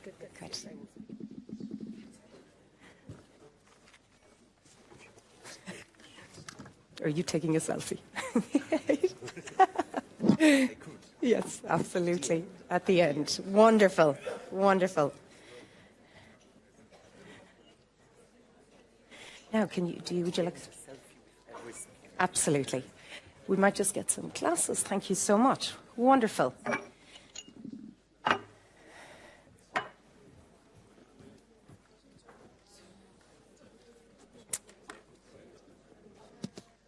great to meet you in person. Yes. Yeah, wonderful. Now.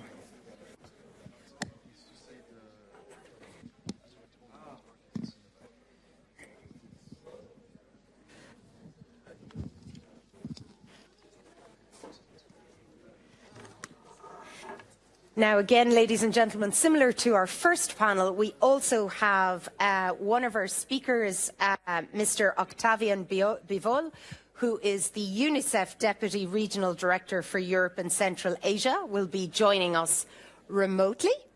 But it is wonderful to have such a distinguished second panel, and if I may introduce our second panel to you this morning. On my immediate left, delighted to welcome Dominic Cook, who is a board member for Grow Space, based in Poland, and is one of the Forbes 25 under 25. Am I getting that right? Fantastic. Dominic, wonderful to have you with us. Delighted to welcome Maria Walsh, MEP, who is the co-chair for the European Parliament Intergroup on Mental Health. Fáilte Marie, Banach Fina Féile Fóric, as we celebrate St. Patrick's Day.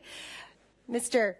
Pietro Barbieri, delighted to meet you, EC Rapporteur, Mental Health Community Services and Vice President for the Civil Society Organisation Groups. A very warm welcome to you. So, Maria, I might turn to you to start proceedings with this panel. You, of course, founded the European Parliament's first ever mental health group, and you have just returned, I know, from representing the European Parliament at the CSW in the United Nations in New York.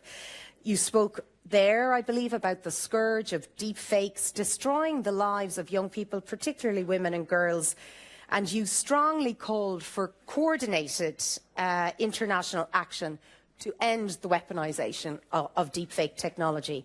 Can you tell us here today a little bit about how your engagements in New York went and what were your key takeaways that you wish to share with us? Good afternoon to you all, and fantastic to be in your company and hear such an enriching conversation both from the floor and the panellists. And I think it's one of these epidemics, we can call it many things, but our mental health crises for not just our young people but for every age is in epidemic status. And ultimately that was very much the message from the Commission on the Status of Women. A small group of us representing the European Parliament travelled. I know we're on time crunch, so I could talk at length at the rollbacks, and a previous speaker talked about gender equality and gender blindness. And the overall theme for the UN Commission this year was access to justice, and I couldn't think of a better thing, an issue to talk about for access to justice than the rise of deepfakes. So for anybody in the audience who has not heard of deepfakes or been aware of them, the rise of AI has been in our orbit for quite a while, and you see it in the movie or music industry, but sadly the dark side of deepfakes have very much come alive in the last probably 10 years. And we're seeing about 96% of deepfakes being pornographic in style. 99% of that is a victim, predominantly young girls and women. And this is people both in leadership role, but equally my team and I receive countless phone calls from both parents, grandparents, members of the police force in Ireland and across Europe, where a deepfake has been shared by a group of people in a high school or secondary school, as we call them in Ireland, and the destruction that causes. And ultimately going to meet the UN Secretary General, talking about this, who he said vehemently, Antonio Guterres, he said, algorithms and deepfakes are one of the most pressing challenges we face globally in the next years. And then when you dispel that down into what we do as policymakers or interested bodies in what we talk about with mental health, how do we stop that? You heard President Boland talk about Coco's Law. Noel, you had shared it. But we have a lot of acts. We have AI Act, we have DSA, we have DMA. As an Irish MEP, I take credible look at the fact that we house in Ireland so many social media platforms on behalf of Europe. And I think we are absolutely lost with no teeth to actually hold platforms accountable, and equally parallel to that, educate people, particularly our young people, and our ageing population who use digital communications in various forms, that the rise of deepfakes are eroding our young people. And just to bring it into the space, because we're hearing about a lot of statistics and a lot of realities about mental health, and people might be tuned in and might not be. I can appreciate everybody's busy, but the reality is 1 in 6 experience mental health, and we heard that from President Boland. Off the look of my eye here, maybe there's about 200 people in the room. That's about 33, 35 people in this room that will experience acute mental health disorder. And that's just what we know about. Each and every one of us has mental health, each and every one of us. And as the former speaker, in terms of Minister of Culture, had said, it's not a nicety to have, it's a reality and it's a need to have. And we need to get real.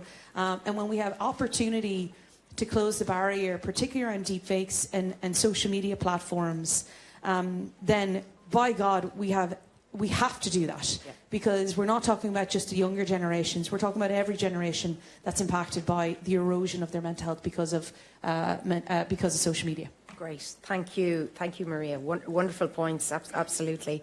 If I may, Mr. Barbieri, if I may turn to you as the EESC rapporteur on this opinion, and of course as a disability rights advocate who was yourself a part of the UN negotiating team for the CRPD, you understand better than most the risk that mental health community services become institutional care by another name. And your opinion calls for that genuine deinstitutionalisation, picking up on Maria's points, of mental health. What does that look like for you in practice? Let me say I'll be speaking in Italian, so please wear your headphones. In realtà la situazione ha una certa complessità perché i dati sono pochi e scarsi. Non abbiamo informazioni sufficienti. Quello che abbiamo sono quelli di esito, di outcome dei servizi. Quindi sappiamo che molte delle persone con problemi di salute mentale vengono istituzionalizzate. Non sappiamo quante sono, non sappiamo, sono dati epidemiologici abbastanza scarsi, sappiamo che c'è stata una crescita dopo la pandemia, ma non abbiamo notizie effettive su un quadro concreto, dati disaggregati che possano aiutarci a comprendere. E quindi ci rivolgiamo inevitabilmente a quello che abbiamo. E quello che sappiamo appunto è che l'istituzionalizzazione cresce, in Europa cresce, non altrove, in Europa. Questo è da sottolineare. Eppure questo è il continente che fa appello ai diritti fondamentali, ha costruito e sta costruendo come dire, la maggior parte delle norme e delle pratiche che servono a guardare altrove in altro modo. E questo dipende, a mio giudizio, ma non solo a mio giudizio, per tutto quello che è la comunità internazionale, dipende dal fatto che esiste uno stigma, un pregiudizio molto forte. Lo diceva molto bene Seamus nella sua introduzione. Se non abbiamo neanche il coraggio di chiedere aiuto, neanche la percezione del fatto che abbiamo bisogno di aiuto e che ci può essere qualcuno che può rispondere a quel bisogno, questo significa che noi stessi siamo condizionati da uno stigma e da un pregiudizio. Questo stigma e questo pregiudizio è quello che conduce inevitabilmente a un'idea di protezione. Bisogna proteggere queste persone e metterle in un altrove, in un luogo lontano, fuori dalla comunità. E questa idea di protezione è quella esattamente che produce invece ormai questo è studiato, analizzato, eccetera, un peggioramento della condizione individuale e collettiva. Si nega una diversità da un lato e dall'altro questa diversità non fa altro che peggiorare e moltiplicarsi nella sua dimensione. Ora, sappiamo anche che i luoghi di di cura istituzionalizzanti sono fondamentalmente dei luoghi brutti, scuri, grigi, sono dei luoghi che non aiutano, si passa, come dire, dal sole, a luce, i colori che viviamo tutti noi tutti i giorni nei nostri contesti, nella nostra casa, abitazioni, famiglie eccetera, dei luoghi invece grigi e scuri. E come diceva un noto psichiatra italiano che ha condotto la rivoluzione in Italia sulla psichiatria, cioè Basaglia, puzzano, hanno anche degli odori piuttosto accesi. Ecco, tutto questo non si può pensare che sia la soluzione, ecco. Non si può pensare minimamente che lo sia. E quindi l'aumento in Europa dell'istituzionalizzazione ci porta a dire che insomma abbiamo sbagliato strada, c'è qualcosa che non funziona in tutto questo. Mi sembra abbastanza evidente da tutto quello che abbiamo accumulato in tanti anni, in tante situazioni. L'OMS sta lavorando moltissimo su questo fronte, l'OMS Europa anche, sul fronte della salute mentale, cercando di proporre delle soluzioni, delle vie, delle alternative, perché esistono e anche quelle sono già state misurate, in particolare luoghi vicini alla comunità, ai luoghi vicini al dove si vive, da dove vivono le persone, luoghi più piccoli, luoghi nei quali ci siano specializzazioni, non luoghi in un altrove lontano dal proprio contesto, dalla propria abitazione, e questi luoghi siano in grado, messi nelle condizioni però anche di funzionare. Questo è un problema molto serio. Grazie. Grazie, Mr. Barbieri. Thank you. Thank you very much. Now, moving on, before I turn, Dominic, to you, we are just going to go remotely to our next speaker, if I may, Mr. Octavian Bivol, the UNICEF Deputy Regional Director for Europe and Central Asia, who will be joining us remotely. Yes, thank you very much. I hope you hear me well. Yes, hi, I'm Mr. Bivol. Wonderful to have you with us. And I might ask you, if I can, to outline some of the concrete steps that UNICEF is taking to support the EU member states in promoting equitable, community-based mental health, as Mr. Barbieri outlined, in terms of supporting for children and young people from your geographical perspective. Thank you, Mr. Bivol. Thank you very much. And first, I would like to really thank for providing UNICEF the opportunity to share its views at this important panel. Many previous speakers already mentioned quite a bit of data, and obviously we are all very concerned about the rising problems in relation to mental health among children and young people, particularly also in the context of the digital spaces, which are growing. And this discussion is very important and timely. So in this context, I would like to mention three very concrete things. First, as part of the new strategy for child and adolescent health and well-being, which was developed together by the World Health Organization, the European Office, and UNICEF, mental health is an important priority. And this strategy actually provides the framework of translating policies into concrete actions.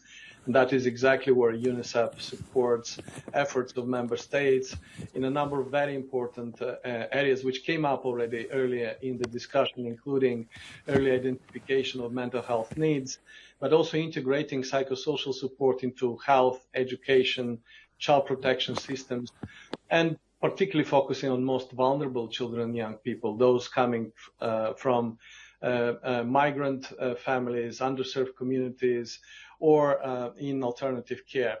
Together with WHO, we're also looking at how we can best provide joint technical support, and a new initiative is being discussed to member states to scale up effective models.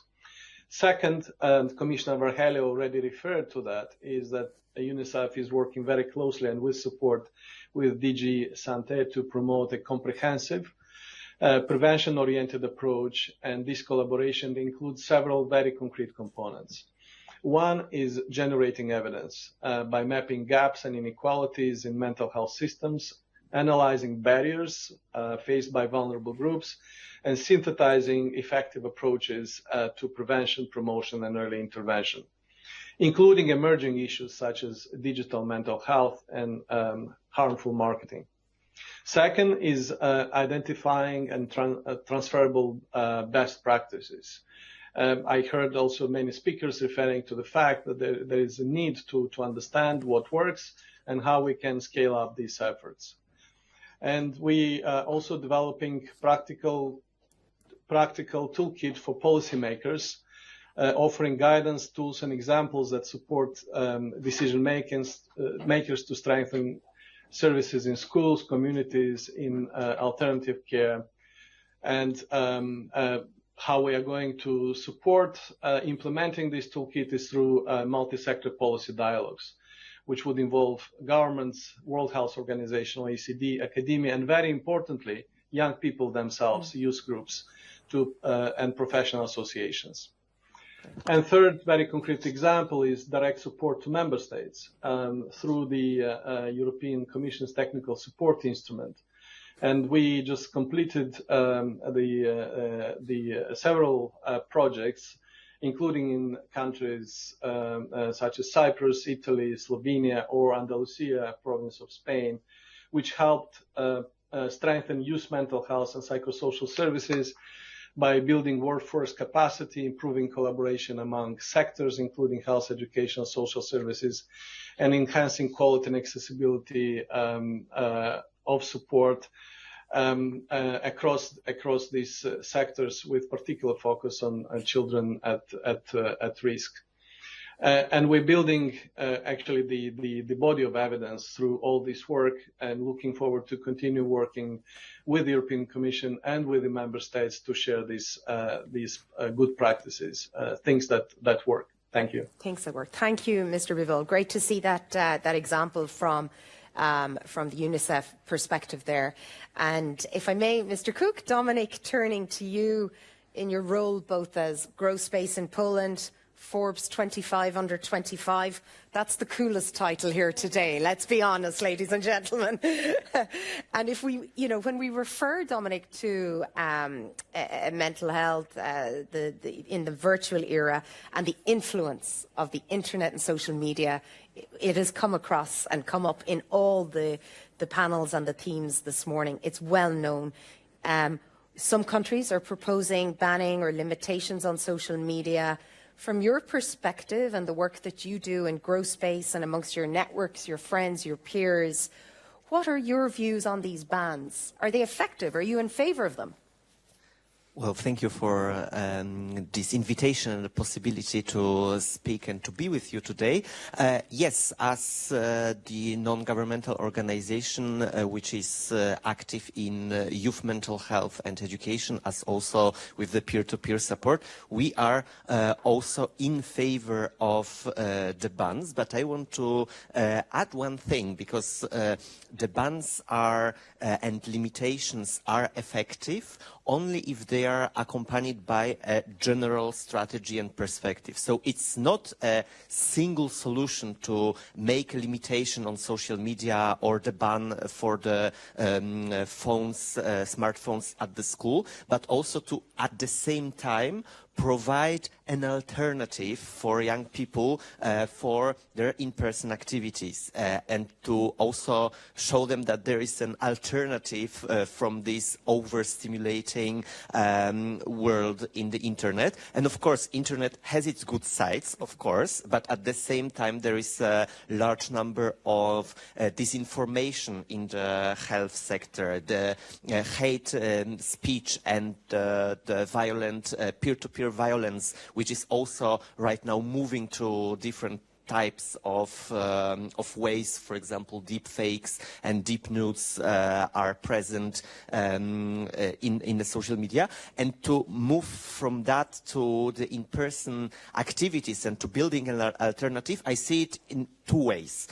First of all, the first way is to raise psychoeducation and it's where I see the role of the school system. It's before a young person enters the healthcare system, whether it's the early symptoms or just raising awareness about mental health. The researchers has shown that actually raising the level of psychoeducation also raises the level of resilience toward a potential future crisis. And young people deserve to have this knowledge, not the knowledge about perhaps each symptoms of each mental health case, but the knowledge about how to be protected, how to protect your peers, where to search help, what is psychologist for, what is psychiatrist for, and so on, because they are willing to be much more active, and this is something that I think the European Union institutions can also influence with the level of psychoeducation. And the second thing is, of course, the accessibility to specialists, and it's also the case that not every member state of the EU has regulated the profession of psychologists. Actually, there are some countries where this profession is not a regulated profession, and it is something that also can be done on the level of EU institutions for the minimum criteria to be set, so that every young person, while going to the specialist, also know that they will be in a professional treatment, not in a, for example, online environment. If we don't do that in a school system, then the young people will also ask those questions and will search that, but they will find the answers in the online environment, and that is what we do not want to do. Great. Thank you, Dominic. Thank you very much. Wonderful. Now, ladies and gentlemen, turning to our member interventions, if I may invite our first speaker, Madam Ewa Kopacz. You have the floor for 3 minutes, please. Thank you. Thank you very much. I will speak in Polish. Chciałam skorzystać z tej okazji, żeby bardzo serdecznie podziękować i złożyć na ręce Dominika wyrazy uznania dla działaczek i działaczy organizacji społecznych i osobiście Dominikowi za pracę, jaką wykonują niezmordowanie od wielu lat na rzecz uświadamiania problemu zdrowia psychicznego i dobrostanu emocjonalnego dzieci i młodzieży, udzielania im wsparcia i w tym bardzo ważnego wsparcia rówieśniczego, które często jest najbardziej skuteczną formą pomocy. Bo proszę Państwa, nie wiem jak w innych krajach Unii, ale w Polsce niestety wciąż brak jest, już nie ma pani Ewy Kopacz, były premier, brak jest systemowych rozwiązań dotyczących wsparcia psychicznego i emocjonalnego dzieci i młodzieży, brak jest pomocy psychologicznej w szkołach. Na jednego psychologa szkolnego przypada 785 dzieci. Słabo rozwinięta jest pomoc ambulatoryjna. Na przyjęcie przez psychiatrę dziecięcego czeka się średnio 240 dni, a w niektórych miejscowościach 730. W niemal 25 szkołach nie ma w ogóle psychologa. I co roku, proszę Państwa, ponad 2000 młodych ludzi podejmuje próby samobójcze, a 300 z nich niestety udane. I więcej dzieci i młodzieży umiera w Polsce w wyniku śmierci samobójczych niż ginie w wypadkach komunikacyjnych. I przy braku tych rozwiązań systemowych to właśnie organizacje społeczne są tymi, które udzielają wsparcia psychologicznego młodym ludziom w kryzysie psychicznym, prowadząc pogotowie psychologiczne, gorące linie, rówieśnicze grupy wsparcia, organizują kampanie świadomościowe, działania edukacyjne w środowisku szkolnym, tak jak świetny poradnik samopomocowy przygotowany przez Fundację Grow Space, którą reprezentuje Dominik, a także przygotowują we współpracy z specjalistami propozycje rozwiązań, które można wprowadzić zmian w prawie i przekonują do nich decydentów. I tu chciałabym zapytać Dominika, czy i jak regulacje unijne, instytucje unijne, a także fundusze unijne, bo jesteśmy w trakcie negocjacji nowego budżetu, mogą pomóc takim organizacjom jak wasza w prowadzeniu waszej ważnej działalności na rzecz bezpieczeństwa i dobrostanu emocjonalnego młodych ludzi i czy wspomniany tutaj Action Plan Against Bullying, Safer Online, Stronger Together, przyjęty w lutym, może być jakąś taką ramą, o której też można się odbić, żeby w kraju móc skutecznie pewne postulowane przez was propozycje przeprowadzić. Dziękuję. Thank you, Madam Wilenska. Thank you. Now, our next intervention from Peter Byrne. Peter, you have the floor. Thank you. Thank you. Could I just say at the outset that I'm really impressed with the calibre of people that we've got for both our panels. I think too often when we're talking about youth and we're talking about children's issues, we don't get to talk to the A-team. One of the challenges I think all of us in this room face is that we were all young. And I mean that in a very genuine way, because when you reflect on your youth, you often transpose that into the current setting, and that can sometimes confuse what you're seeing. I think we need to look at the challenges that young people have today with fresh eyes. Across the European Union, we're seeing a clear and growing challenge. Young people are not just facing mental health issues. They're facing the challenge of navigating systems that are often fragmented, reactive and unequal across the member states. The problems we're dealing with are complex, but they're consistent across Europe. For me, three elements of the core problem that we're dealing with are the digital environments that are shaping identity and self-worth, the educational and economic pressures that young people are having to deal with, and gaps in early intervention in community-based care. While some countries are very innovative, access to support really depends on where you live in the European Union, and that's not acceptable. We're a union of equals. From a European perspective, I believe this is not just a health issue, it's a governance issue. We're dealing with coordination challenges between health systems, education systems and social services. That presents an opportunity to the EU. We can strengthen cross-border and cross-country learning. We can support evidence-based policy, and we can ensure minimum standards in care for young people across all our member states. In terms of solutions, I think there's three things that we could do and that don't require further discussion. Early intervention, investing in schools and local communities, integrated services, connecting health, education and social care, data and evidence, using EU-level data to guide policy and track outcomes. This aligns with the shift towards community-based care, which is highlighted in recent EU policy discussions. We need to move from crisis response to prevention. I think the reward for doing this is amazing. If we get this right, we're not just improving the mental health of young people, we're strengthening the future social and economic resilience of Europe. Thank you. Thank you, Peter. Thank you very much for that, and well within time. So thank you. Special brownie points, Peter. If I may now, our final intervention for the first round, turning to Mr. Jakub Krzysztof Pociewicz. Thank you very much. I'll speak in Slovenian. Hvala za besedo, hvala za zanimive prispevke in veseli me, da v tej vsebini pravzaprav praktično vsi govorimo enako ali vsaj bistveno podobno. Na duševno zdravje mladih vpliva preplet številnih dejavnikov, osebnih, družbenih, ekonomskih, med njimi so negotovost glede prihodnosti, reševanje stanovanjskega vprašanja, pritiski v izobraževanju, vse pogostejše prekerne oblike dela, ne nazadnje tudi glede vojn in geopolitičnih napetosti v svetu, to vam lahko povem tudi kot oče 13-letnika. Kot smo v odboru že izpostavili v svojih mnenjih, prav negotovost in nestabilnost, naprimer nestalna zaposlitev, pomanjkanje nadzora nad lastnim življenjem pomembno povečujejo tveganje za depresijo, tesnobo in druge duševne motnje. Hkrati pa moramo razumeti, da duševno zdravje ni enoznačno, gre za zelo raznolik spekter stanj in izkušenj, ki se pri vsakem kažejo drugače, zato je ključno zgodnje prepoznavanje težav, vendar so tudi starši v takšnih situacijah pogosto počutijo nemočni. Večja ozaveščenost na področju duševnega zdravja nam omogoča, da pravočasno opazimo znake stiske, zmanjšujemo stigmo in omogočimo, da ljudje poiščejo pomoč. Ne bom ponavljal danes že omenjenih posledic COVID-19, zaradi katerega številni trpijo tudi dolgoročne posledice.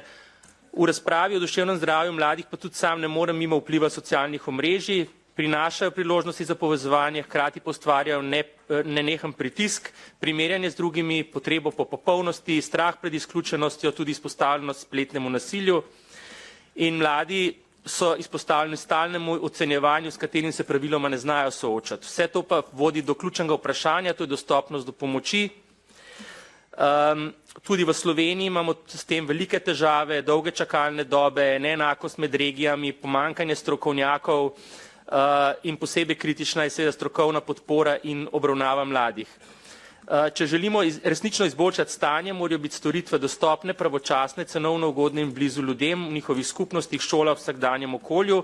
Zato je nujno, da vlagamo v preventivo, ozaveščanje, zgodnje odkrivanje in široko celostno podporo. Pri tem je zelo pomembna podpora EU državam članicam, izmenjava dobrih praks, raziskave na evropski ravni, koordinacija aktivnosti in instrumentov, ki pripomorejo k boljšemu duševnemu zdravju mladih, pri čemer je treba to vprašanje obravnavati izrazito sektorsko, v razprave pa vključiti tudi mlade.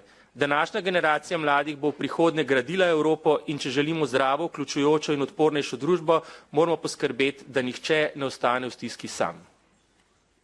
Hvala. Thank you, Mr. Pucevic. Thank you very much for that. Turning now, if I may, back to our panel. Maria, we heard about the impact of suicide, a leading cause of death amongst young people in the EU. It's something that you have spoken about very publicly, that this very stark statistic, and I think many statistics and facts, as you have said, we have heard this morning, should shock us into action. But you have also acknowledged that the door is not always open when putting mental health onto the political agenda, both here in the EU and in member states. What do you see as the biggest barrier that you face as a legislator to raising the bar on this as a conversation? And what are you doing to overcome this? Because it's hard. It is. It's incredibly difficult and frustrating because I think as everybody has shared here and I see as various speakers have spoken, people are nodding their head with great compassion because, I mean, each and every one of us knows somebody who's experiencing the challenges and the acute distress of mental health. And the sad fact is across member states, our baseline of support is so irregular. I mean, in our own member state of Ireland, up until maybe 30 years ago, you were institutionalised immediately if you suffered from any form of mental health distress. Now, in 2026, sadly, I think to Dominic's point, we don't have the skill set because we don't talk about careers in mental health as we should do. So there's parallel universes that we need to overcome. And I can talk at length about policy when we look at the comprehensive mental health strategy. We're really challenging from Parliament side, our Commission, as well as Council. And often people say, do you meet with members of the Council who are over health? Absolutely. But I also meet with members who are over finance. Because we talk about finance and spend and budgets and all those gorgeous and great things, and we need members, finance ministers, as well as health ministers, as well as social protection ministers, around a table to drive this forth. It doesn't happen if there is not a horizontal look at that. We're also working on an EU mental health strategy, and I think all of us has endless amount of data. We have too much data. We just need action. And I mentioned in my first words around we need to find the teeth to make the change. Last week I sat in a discussion on cyber violence impacting women and young girls, and there was a social media platform on the panel.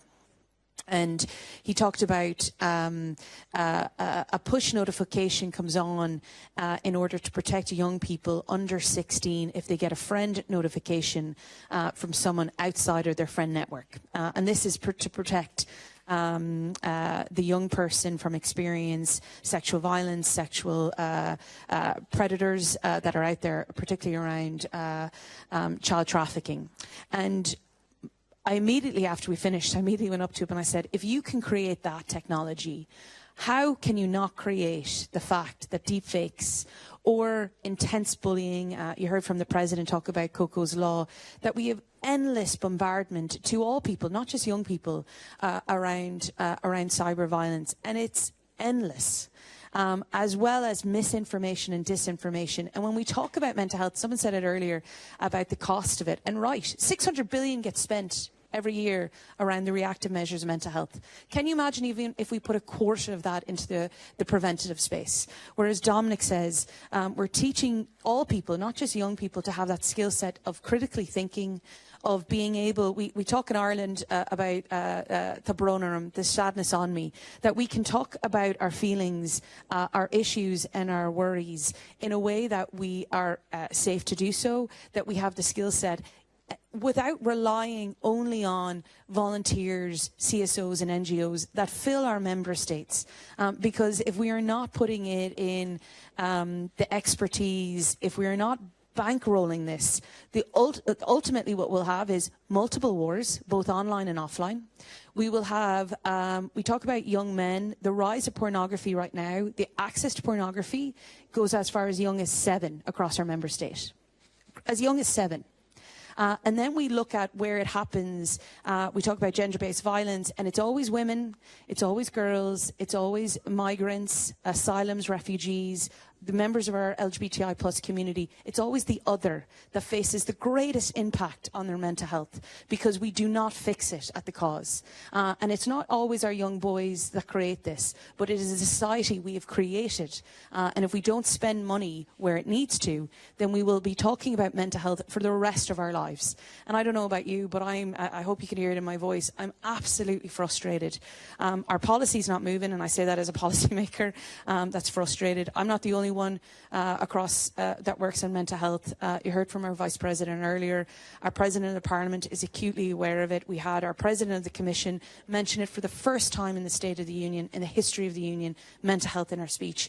We heard our President President Boland talk about COVID. COVID allowed us to flash the light on mental health because every person sitting around Cabinet had some form of mental health in their house. Some form, either themselves or their young people, or their partners or their team members. And then sadly, multiple issues happened since where we've dropped the ball again. And if we do not continue to talk about it, put amendments in, challenge finance ministers, challenge health ministers, challenge myself and our colleagues in the European Parliament, because when we come around to the MFF now, when we come around to the likes of CAP, 23% of our farmers in Ireland openly share that they're facing mental health challenges, and that the access, the next standard for them is death by suicide. 23% of our farmers. That puts foods on our table. I can talk at length. I know I'm avoiding your eye contact because I'm going on a rant. She's doing a very good job at avoiding my eye contact. I'm doing great. But to be honest with you, I mean, this is one of many conversations, and I hope the President, I know he's a champion of it here, but if we are not talking about it in every facet of our lives, we are missing a beat, and it's only the young people that will suffer. Great. Thank you, Maria. Thank you. Thank you. Powerfully said.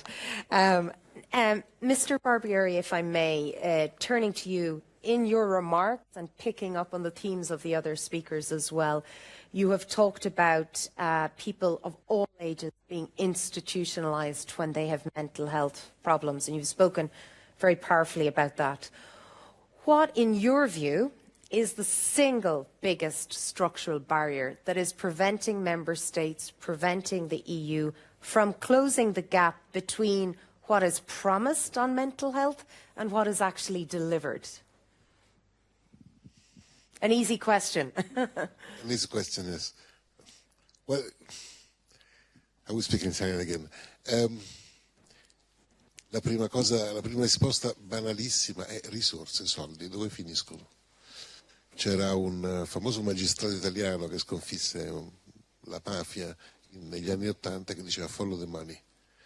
E quindi questa è la prima cosa in assoluto. Noi abbiamo ovviamente investimenti non sufficienti in quasi tutti i Paesi membri e dall'altra parte investimenti che vanno verso percorsi segreganti. E questo è il grave problema che abbiamo. Dobbiamo convertire quella spesa in qualcosa di diverso. Avere questo coraggio, che ci vuole coraggio da parte degli Stati membri, dei professionisti, da parte di tutti. Bisogna spendere di più e spendere meglio, molto meglio di come spendiamo, e parte anche dall'Unione Europea, perché spesso i fondi europei sono anche utilizzati nei Paesi membri per strutturare percorsi non inclusivi. E dobbiamo finanziare molto di più invece l'inclusività, tutto ciò che va in un'altra direzione. E qui devo dire che c'è un tratto, io sono molto felice di quello che ho ascoltato anche da interventi precedenti, e cioè quello che la Convenzione ONU dice già nel 2006, quando è stata approvata dalle Nazioni Unite, cioè il rapporto tra pari. Il rapporto tra pari è fondamentale, è probabilmente in moltissimi casi più che risolutivo, è molto più nelle condizioni di costruire processi facili, immediati e con leggerezza. Dall'altra parte però c'è anche dirsi il come costruirli e quindi in che modo si disegnano questi nuovi servizi. Bene, io sono stato a una conferenza ad alto livello, la presenza cipriota, che devo dire ringrazio proprio sulla salute mentale, molto interessante, in cui un paese, non dico quale, veniva rappresentato e presentava un fatto. Un medico diceva chiaro e tondo che bisognava aumentare i posti letto, che loro stavano aumentando i posti letto. Ecco, allora la distanza che c'è tra l'idea del rapporto tra pari e la costruzione di nuovi posti letto è gigantesca. Allora, e questo è il gap, e questo è quello che va come dire, convertito. Come? Cambiando la modalità, l'approccio verso la spesa complessiva che fa uno Stato, che fa l'Unione Europea, che fanno tutti, ad ogni livello. Great. Thank you, Mr. Barbieri.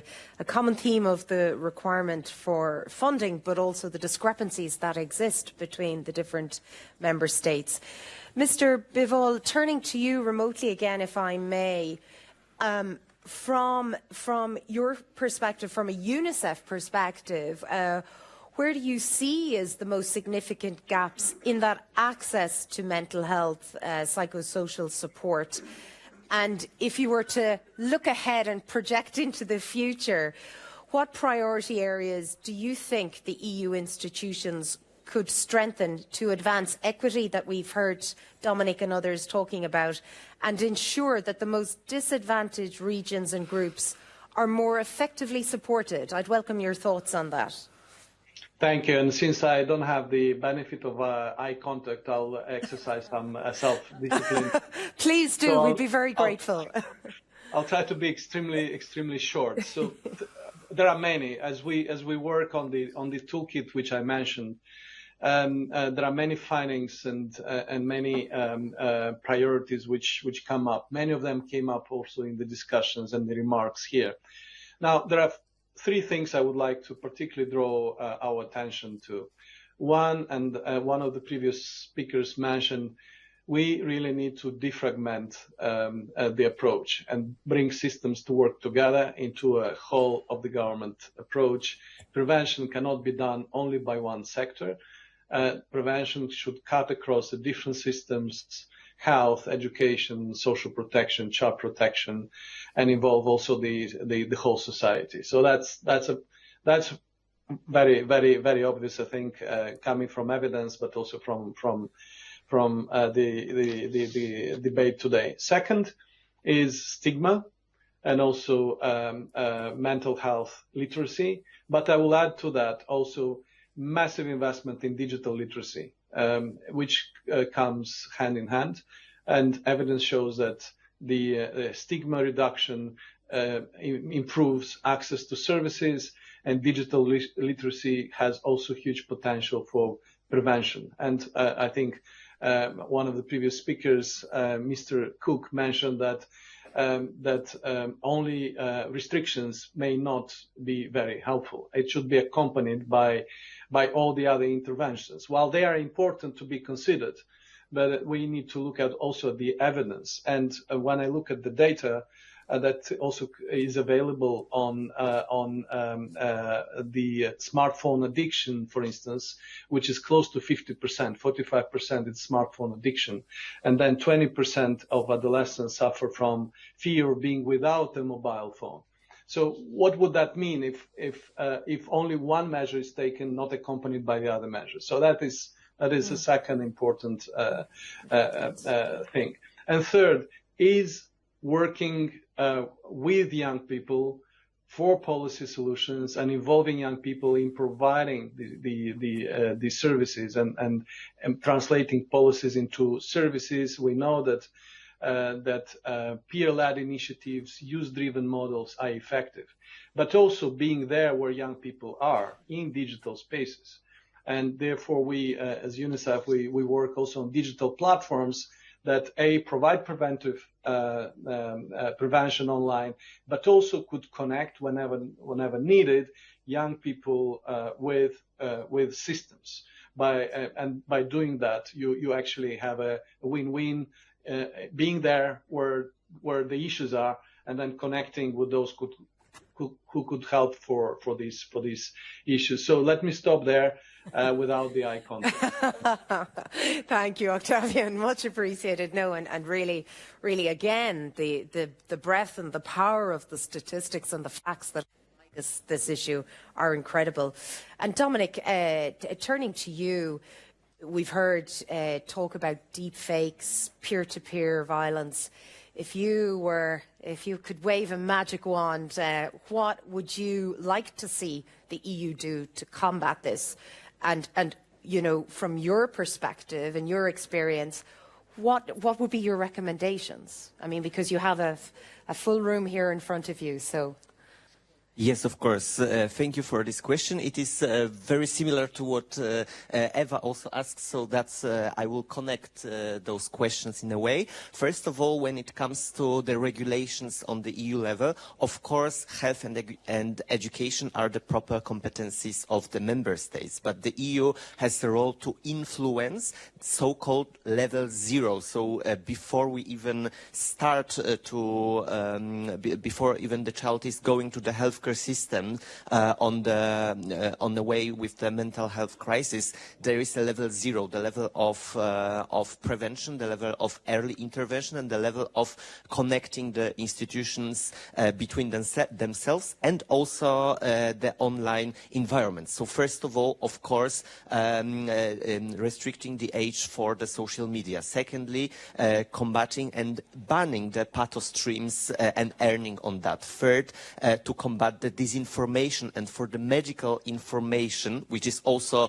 the information about mental health and well-being, to stick with the EBM, evidence-based medicine rules. Fourth is the question of deepfakes and the artificial intelligence, which is right now, even in the worst case scenarios, showing how to commit a suicide. It was also a very big case discussed in a public debate. Unfortunately, the artificial intelligence just instructed a young person how to commit a suicide, which is for me a shocking thing.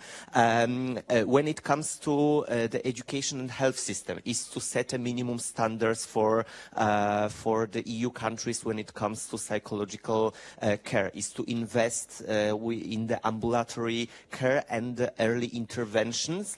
For example, to also to equip with new skills the teachers, but also youth workers and school psychologists to work, for example, with the disadvantaged groups, the LGBTQ+ community, the refugees, Ukrainian minority, which in Poland is right now also a very big group of young people impacted by the mental health challenges.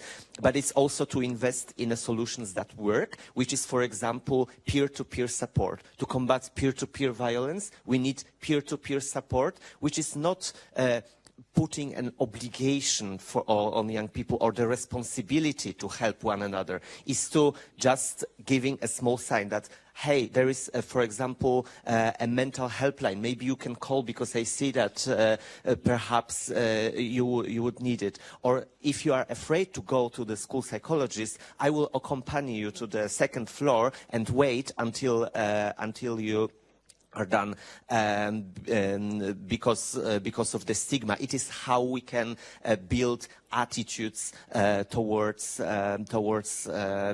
also the informal environment in the education and before even the help is reached. And of course, still in terms of peer-to-peer violence, that it is a huge role for the EU institutions and the EU funds, because we can use the potential of young people. For example, in a self-helper that Eva mentioned, is a EU-funded tool that we actually created owing to the Erasmus Plus program with young people themselves, which is a tool do it yourself. They can also, in 5 modules book, also learn not only the pure knowledge, but also the skill set, how to help one another, how to help also yourself, and where to trust adults in the systemic way. Thank you. Thank you, Dominic. Thank you very much. Excellent. Thank you.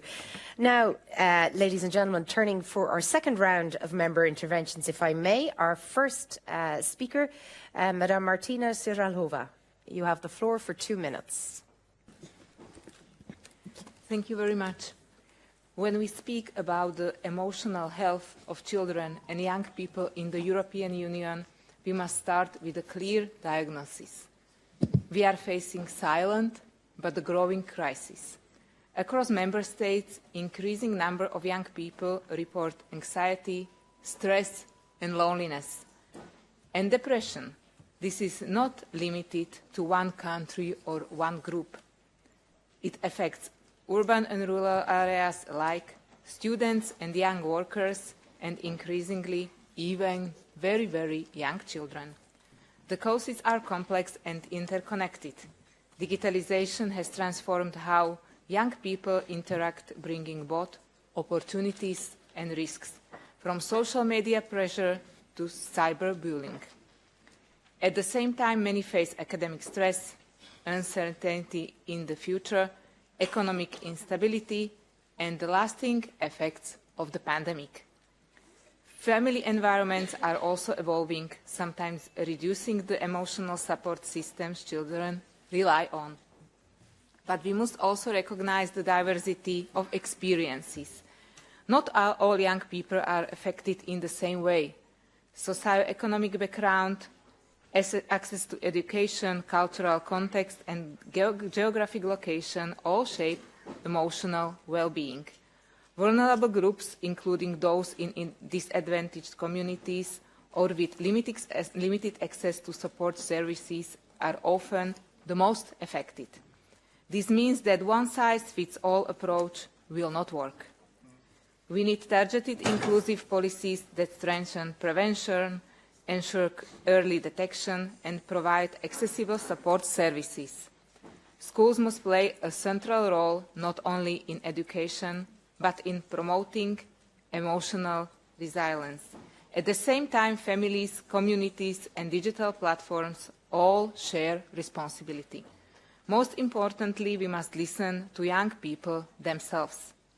They are not just beneficiaries of policy, they are essential partners in shaping solutions.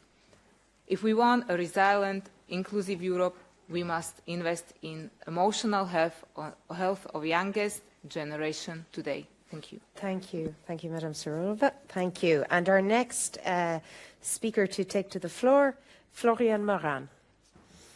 La parole à vous. Thank you so much, Chair. Well, dear colleagues, young people today face an emotional storm. They are expected to dream big, to work hard, to stay strong. Yet they are also trapped in an economic system that often leaves them exhausted before they even begin. Many must work 2 jobs just to afford a basic living. The youth today are aware that they will spend 30 years paying for a home if they can afford one at all. These situations are not affecting only their wallets. They are affecting their mind, their confidence, and their trust, of course, and their also sense of hope. How can a young person build a family when they cannot afford a stable home? How can they plan something, a future, when every month feels like a fight for survival? The weight of the economic insecurity becomes a silent diagnosis, one that leads to anxiety, depression, and feeling of being left behind. Mental health cannot be separated from the economic reality that shapes our daily lives. Diagnosis and treatment matter, but no therapy can fix a system that constantly pushes young people to the edge. We need access to mental health care, yes, but we need also policies that allow young people to stay with their parents, to imagine a future that is not defined by debt. But to truly support young people, We must embrace diversity in all its forms. Mental health does not look the same in every culture, in every family, or every identity. A young person navigating through discrimination, poverty, cultural stigma may express pain differently and may fear seeking help at all. Emotional care must respect the differences in background, language, gender, but also other. We need to contribute in the creation of an EU where a young person can afford a home, where one job is enough for decent living and should not need free to do this. An EU where an EU economic system which does not break the spirit of those who should build our future and allow us to raise our children, to spend time with them and to educate them properly. Because when we choose to lift youth out of the fear and uncertainty, brick by brick, dear colleagues, when we are reclaiming basically the very purpose of Europe, to build a union where no generation is sacrificed and where hope is not a privilege but a right. Thank you so much. Thank you, Mr. Moran. Thank you very much. Thank you. And our final intervention for this panel, I would invite Madam Hanna Markula Kivisilta. Please, you have the floor. Thank you. Thank you, and I will speak in Finnish and mainly about the situation in Finland. Tänään julkaistun World Happiness Reportin mukaan Suomi on todettu maailman onnellisimmaksi maaksi 9. kertaa peräkkäin. Kun tätä tietoa vertaa viime viikolla julkaistuun vuosittain toteutettavaan suomalaiseen nuorisobarometrin tuloksiin, tekisi mieli kysyä, miten huonosti teillä muilla sitten oikein menee. Nuorisobarometrin mukaan joka toinen nuori suhtautuu pessimistisesti maailman tulevaisuuteen ja vain 17% suhtautuu optimistisesti. Nuoret kokevat enemmän epävarmuutta kuin koskaan tämän barometrin mittaushistorian yli 30 vuoden aikana, ja turvattomuutta aiheuttaa yli puolelle nuorista maailman poliittinen tilanne, mutta myös yhteiskunnassa vallitsevat arvot ja asenteet. Työelämä on yksi suurimmista paineiden ja epävarmuuden lähteistä. Seitsemän nuorta 10 kokee paineita työn saamisesta ja puolet kertoo kokevansa paljon epävarmuutta työllistymisestä. Ja kaiken kaikkiaan elämäntyytyväisyys on ollut laskussa jo vuodesta 2020 lähtien. Kun katsoo maailmaa, jossa muutama vanheneva mies tuhoaa sitä tulevaisuutta, jota itse eivät tule kokemaan, eivät nuo tulokset yllätä niin paljon kuin ne surettavat ja huolestuttavat. Etenkin kun kyselyn vastaukset on kerätty reilu vuosi sitten, eivät siis viimeisten kuukausien tapahtumien yhteydessä. Meidän on nostettava nuorten ja lasten hyvinvointi päätöksenteon keskiöön ja saatava perusasiat kuntoon, sillä jos nuorten usko tulevaisuuteen horjuu, se vaikuttaa henkiseen hyvinvointiin ja aivan kaikkeen. Lapset ja nuoret eivät ole vain tulevaisuus, he ovat nyt. Heillä ei ole mahdollisuutta odottaa rauhallisempia aikoja tai parempia suhdanteita, ja mitkään erityispalvelut eivät koskaan riitä, jos emme ratkaise pahoinvoinnin juurisyitä. Kiitos. Thank you. Kiitos. Thank you, Madam Kivisilta. Thank you very much. And that brings our interventions, ladies and gentlemen, for the second panel to an end. And if I may, thank you. A round of applause for our fantastic second panel of speakers. To Dominic, to Maria, to Pietro, and to Octavian joining us remotely. Such a breadth and enriching conversation.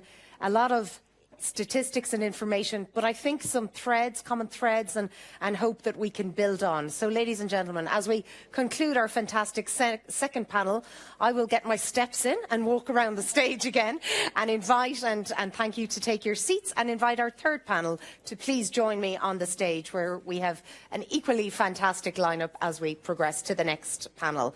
Thank you very much. We will be looking now at diagnosis, causes and diversity. So. And thank you for our moderator. Oh, thank you, Dominic. Thank you for that. Thank you for Dominic. I think you're our youngest speaker today, so big round of applause. Well done. Bravo. Thank you, Dominic. Thank you.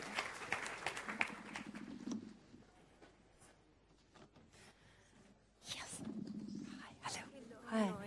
Hi, Anna, is it? Anna. Lovely to meet you. Lovely to meet you.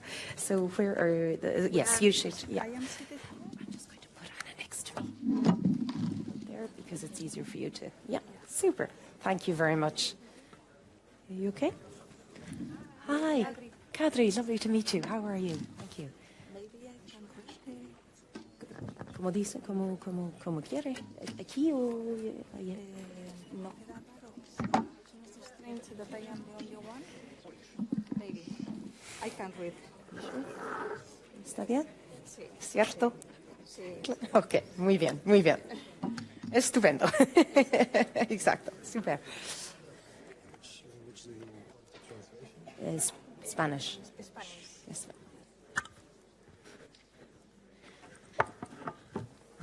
Now, fantastic. So, ladies and gentlemen, I might ask you to take your seats.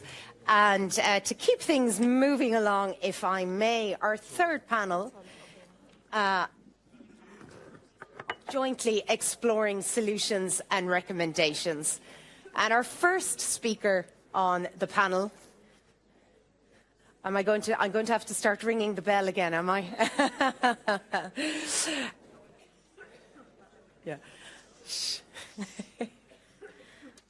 And I won't make any eyes at my fellow Irish contingent. They're being the troublemakers. Now, our first speaker on our final panel is Senora Anna Polanco. Anna is the Vice President, Europe, Government and Public Affairs with Merck Healthcare. And wonderful to have you with us, Anna. I might ask you, if I can, based on your work with young people across Europe, what are they telling us about their emotional health and what they need from institutions? Because you are working in this area a lot. So, good morning. First of all, thanks to President Seamus Boland and to Susanna Bissou for convening these important discussions. I want to extend all my thanks to my fellow panelists and all the attendees. So it is an honor just to join such a distinguished panel to focus today debate in something profoundly human and urgent, like the emotional health of Europe's young people. So, Noel, to address your questions, what youngs tell about emotional health and what they need from us, I will share with you what young Europeans themselves have told through the Future Project, which is a Merck initiative to bring young concerns, expectations, and solutions directly into policy making. And they have told us very clearly that emotional health is consistently among their top priorities.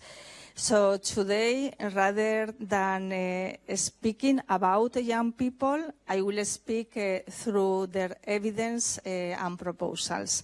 So let me begin with one of their voices. As Ana María Rodríguez Alcázar, one of our future young advocates, says, it is necessary to have young people participating in decision-making processes at all levels, because this creates a sense of being part of the society and of the rules that shape our lives.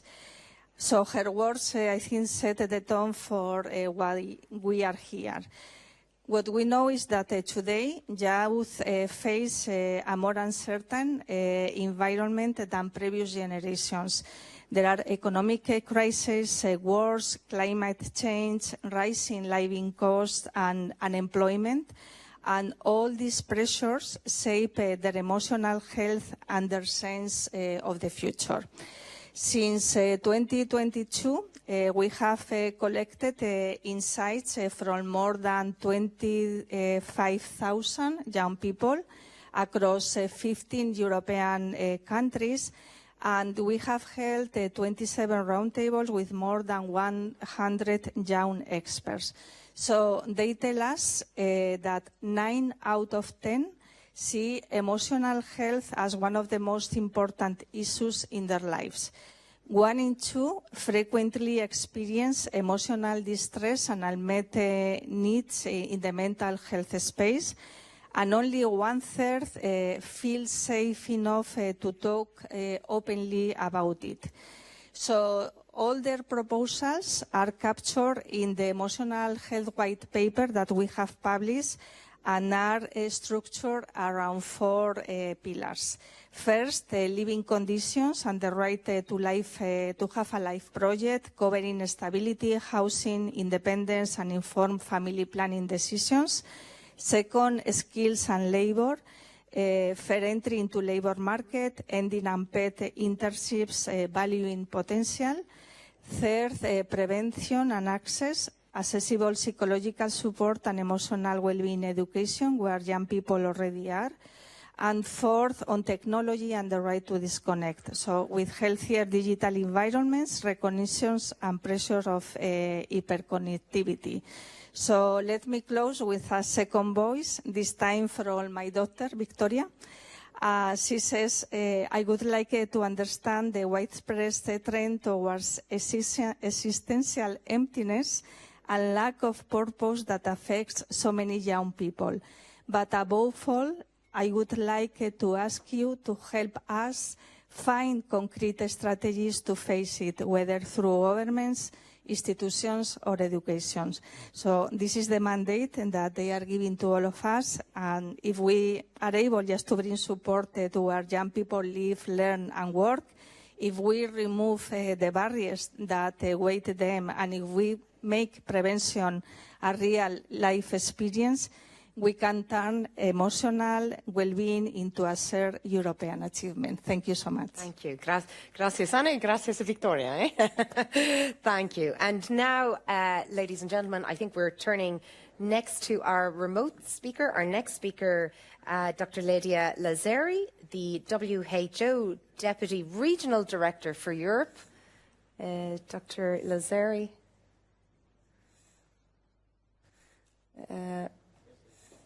Yes, perfect. Very much to the committee for inviting me. A very small edit. I'm not the Deputy Regional Director. I'm the Regional Advisor for Mental Health and Wellbeing at the WHO Regional Office for Europe. I'm indebted to the committee for dedicating this debate to mental health, because no matter how we feel, how often we feel we are talking about mental health, we are never talking enough. And the reality shows indeed that we need to talk more and to act more. I'm not going to repeat the figures that have been very eloquently presented by the previous esteemed speakers.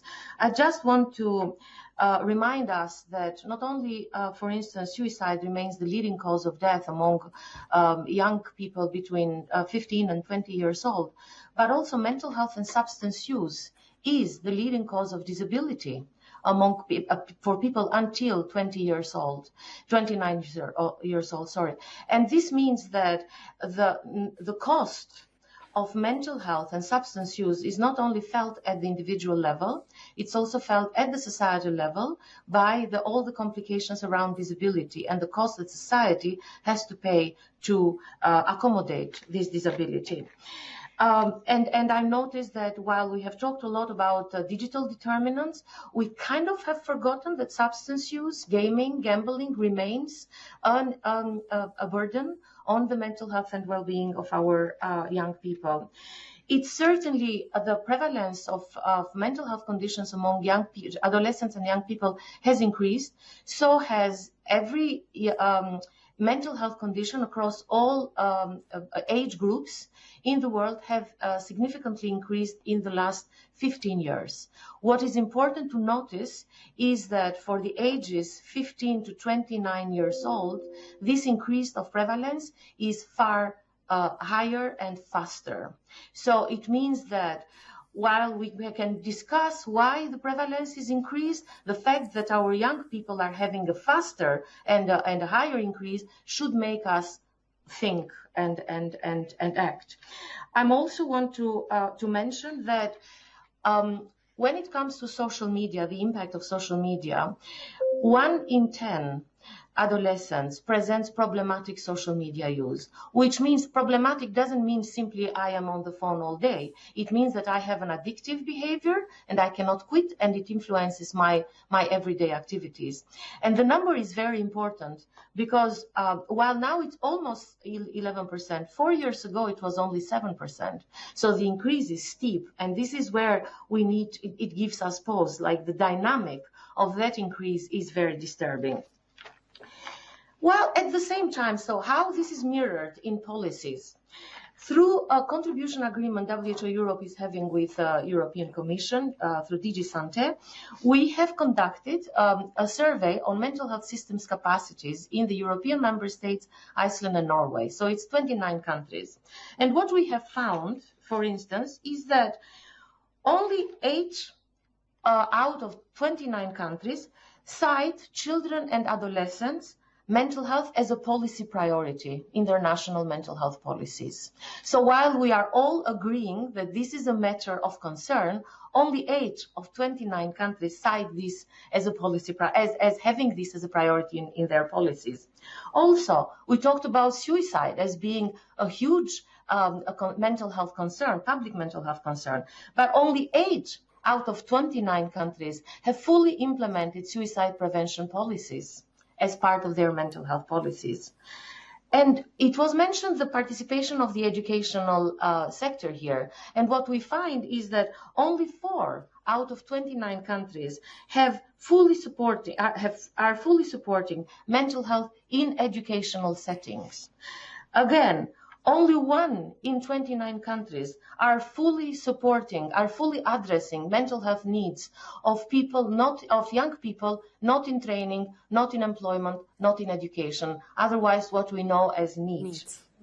Then also, when we talked about prevention, but then only 3 out of 29 countries have fully addressed early support to early or first episode of psychosis. And as we know, this is the moment when if we intervene, we can prevent further escalation. And last, I know that I'm going over time. Also, stigma and discrimination was very present, and only 3 out of 29 countries are fully addressing stigma and discrimination in their policies. And I stop here, and I hope this has given us food for thought. Thank you, Dr. Lāce, a tour de force, and mea culpa on inadvertently giving you a new role and a new job. I hope it's one maybe that you like. So wonderful to have you with us. Now, Kadri, delighted to have Ms. Kadri Suva with us, who is the Director of Mental Health Europe, and thank you for being with us today, Kadri. Turning to you, if I can ask you, with regard to the EU moving and recognising the mental health crisis amongst children and young people to implementing some of the structural solutions across the policy areas that we have touched upon through the lens of a mental health in all policies approach, how do you see the EU implementing those structural solutions across the policy areas from a Mental Health Europe perspective? Thank you very much. Sorry, I'm going to take this off. Yeah, it's echoing. Thank you very much for inviting Mental Health Europe to this really important debate. So what we see at Mental Health Europe is that I think we're at a point where we don't really lack awareness about the mental health challenges of young people anymore, but we do lack a structural follow-through. And I think it has been mentioned many times today already, thankfully, that we all understand that mental health of young people is much more complex, and it involves a lot of different policy areas, and we can't really leave it just to the domain of healthcare, because I think if we do that, we're always going to be too late. We're always going to try to catch up, and that mental health is really influenced by educational systems and digital environments, which also receives, thankfully, quite a lot of attention nowadays. But of course, digital environments are just one piece of the puzzle, because we also have social conditions, family and peer experiences, and just everyday life experiences. And family is really important, and that, I think, hasn't been mentioned today. Like, are parents okay?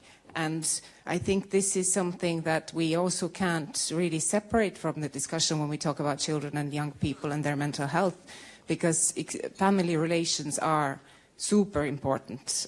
So I think we need to really look a bit more broadly.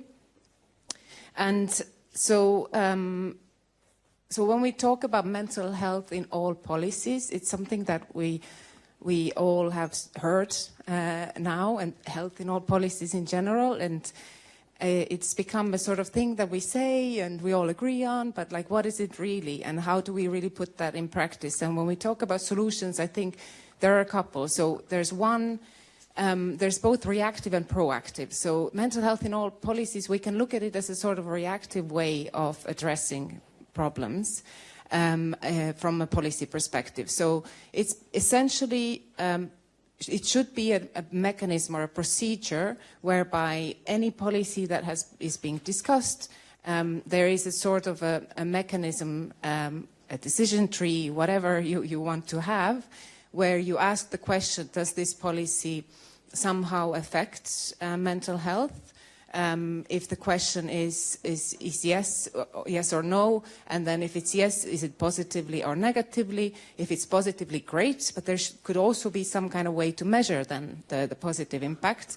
And if it's a negative, then, you know, what kind of risk management or risk mitigation measures should be put in place to avoid these negative impacts. So this is, you know, sort of a reactive way of looking at it. And then we are also calling for, as Mental Health Europe, and I think Maria also mentioned that previously, a comprehensive EU mental health strategy. I think it's really, really needed. And we have the EU comprehensive approach to mental health from 2023, which was also mentioned by the Commissioner. And it was a really groundbreaking thing in 2023.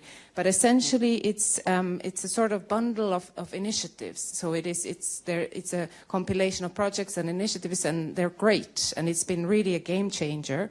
But they all going to run their course by the end of this year. So in 2026, we don't really have anything anymore, and we're really worried that that we're kind of dropping the issue. So that's why we really need the strategy that would bring coherence across policy areas and sets really clear objectives and also accountability mechanisms and a link with the multi-annual funding framework. So this is really the kind of structure that we need to have, that kind of overarching approach, and it helps us to move from isolated actions to structural approach, and from this kind of crisis response to really kind of shaping the policy long term. Thank you. Thank you. Thank you, Kadri. And actually, that is a wonderful segue when you talked about the importance of families, to bring in our final speaker on the panel, Mr. Damian Kupchek, who is president of Chepcheniski. Yes? Yes. I'm not going to lie, that word has been my most challenging to pronounce. The Chepcheniski Family Foundation, and co-author of the ABC of Emotions and ABC of Empathy. So, Damian, wonderful to have you with us. And you spoke about the need for universal emotional and empathy education as key preventative factors. And that theme of preventive factors has come up across the morning. How do we, from your perspective in your foundation, how do you bring that emotional intelligence and empathy education into schools, into families? That gap, why did you identify it? And how do children and parents, to Kadri's point, struggle when it comes to recognizing and talking about emotions? Witam Państwa bardzo serdecznie. Pozwólcie, że będę mówił w języku polskim. Pierwsze dlatego, że jestem dumny jako Polak, że w tych budynkach parlamentu, jak i komisji język polski również może wybrzmiewać. I odpowiadając, przygotowałem sobie kilka takich elementów, które tutaj budują nam właśnie odpowiedź na to dość trudne i skomplikowane pytanie. Po pierwsze, oczywiście jako prezes Fundacji Rodziny Czepczyńskich będę mówił o kwestiach związanych z naszym doświadczeniem, ale z drugiej strony jako zarówno pedagog, psycholog i terapeuta dziecięcy będę mówił o moich doświadczeniach jako specjalisty w kontakcie zarówno z nauczycielami, jak i dziećmi, jak i samymi rodzicami. Po pierwsze musimy pamiętać, że mamy społeczeństwo dorosłych. Tutaj jedna z przedmówczyń powiedziała, że starzy ludzie kształtują przyszłość w której sami żyć nie będą. I jest to bardzo ważne sformułowanie, bo my jako dorośli często chcemy kształtować rzeczywistość dla dzieci i młodzieży, nie do końca wiedząc, w jakiej rzeczywistości one będą żyły. Dlaczego? Ponieważ sami posiadamy braki w zakresie edukacji emocjonalnej, sami sobie z nimi często nie radzimy i nie wiemy, w jaki sposób przekazywać ją młodym ludziom. To powoduje takie przeświadczenie, że skoro ja dałem radę i byłem silny, bo byłem wychowywany w trudnych czasach, to oni również powinni dać sobie radę. Natomiast musimy pamiętać, że rzeczywistość, w której żyją dzisiaj dzieci i młodzież, to jest zupełnie inna rzeczywistość niż ta, w której żyliśmy my i zagrożenia, z którymi się spotykają, są zupełnie różne. Mamy tutaj internet, mamy kwestie związane z życiem w dwóch światach, zarówno w tym offline'owym, jak i online'owym, co powoduje dla nas takie myślenie nie tylko w kontekście rozwiązywania problemów, które widzimy, ale również tych, które są wirtualne i tych, których dotknąć i zobaczyć nie możemy. Co więcej, my ich bardzo często nie czujemy, bo prawdopodobnie, tak jak jesteśmy tutaj na tej sali, nikt z nas, będąc dzieckiem lub nastolatkiem, nie doświadczył chociażby cyberbullyingu, bo nie miał gdzie go doświadczać. Więc my go znamy poznawczo, natomiast on nie budzi w nas emocjonalnego żadnego odczucia. Kolejny element to jest myślenie, że do wszystkiego potrzebujemy specjalisty. My żyjemy w czasach, w których zapomnieliśmy, że również posiadamy narzędzia i umiejętności do tego, żeby pomóc drugiemu człowiekowi. Mówił o tym Dominik, który mówi, że nie trzeba mieć wielkich umiejętności, ale kwestie zauważenia drugiego człowieka w tym zabieganym świecie. Jestem tutaj u Państwa w Brukseli po raz któryś i to, co jest dla mnie dużą nowością, ponieważ pochodzę z małej wsi, to jest pęd, który widzę u ludzi, którzy tu chodzą. Wszyscy ze słuchawkami na uszach, patrzący przed siebie, idący, biegnący do autobusu, jakby nie zauważający w ogóle ludzi obok siebie. To nazywam przespecjalizacją, czyli wmówieniem dorosłym, przeważnie rodzicom i innym opiekunom, że potrzebują do wszystkiego specjalisty, że rozmowa z dziećmi o emocjach wymaga bycia psychologiem, że pomoc dziecku wymaga posiadania wielu certyfikatów. Nie wiem, czy Państwo wiecie, w Polsce dopiero teraz weszła w życie ustawa o zawodzie psychologa. Do tego czasu w Polsce każdy mógł otworzyć gabinet psychologiczny i pomagać jako psycholog. Nie było nad tym żadnej kontroli. Więc wyobraźcie sobie Państwo, jak właśnie wmówienie, że specjalista jest potrzebny, powodowało, że ludzie chodzili po różnych osobach, jak to rozbudowało rynek i spowodowało wielkie zagrożenie właśnie w zakresie wsparcia psychicznego. Kolejny punkt to są czynniki środowiskowe.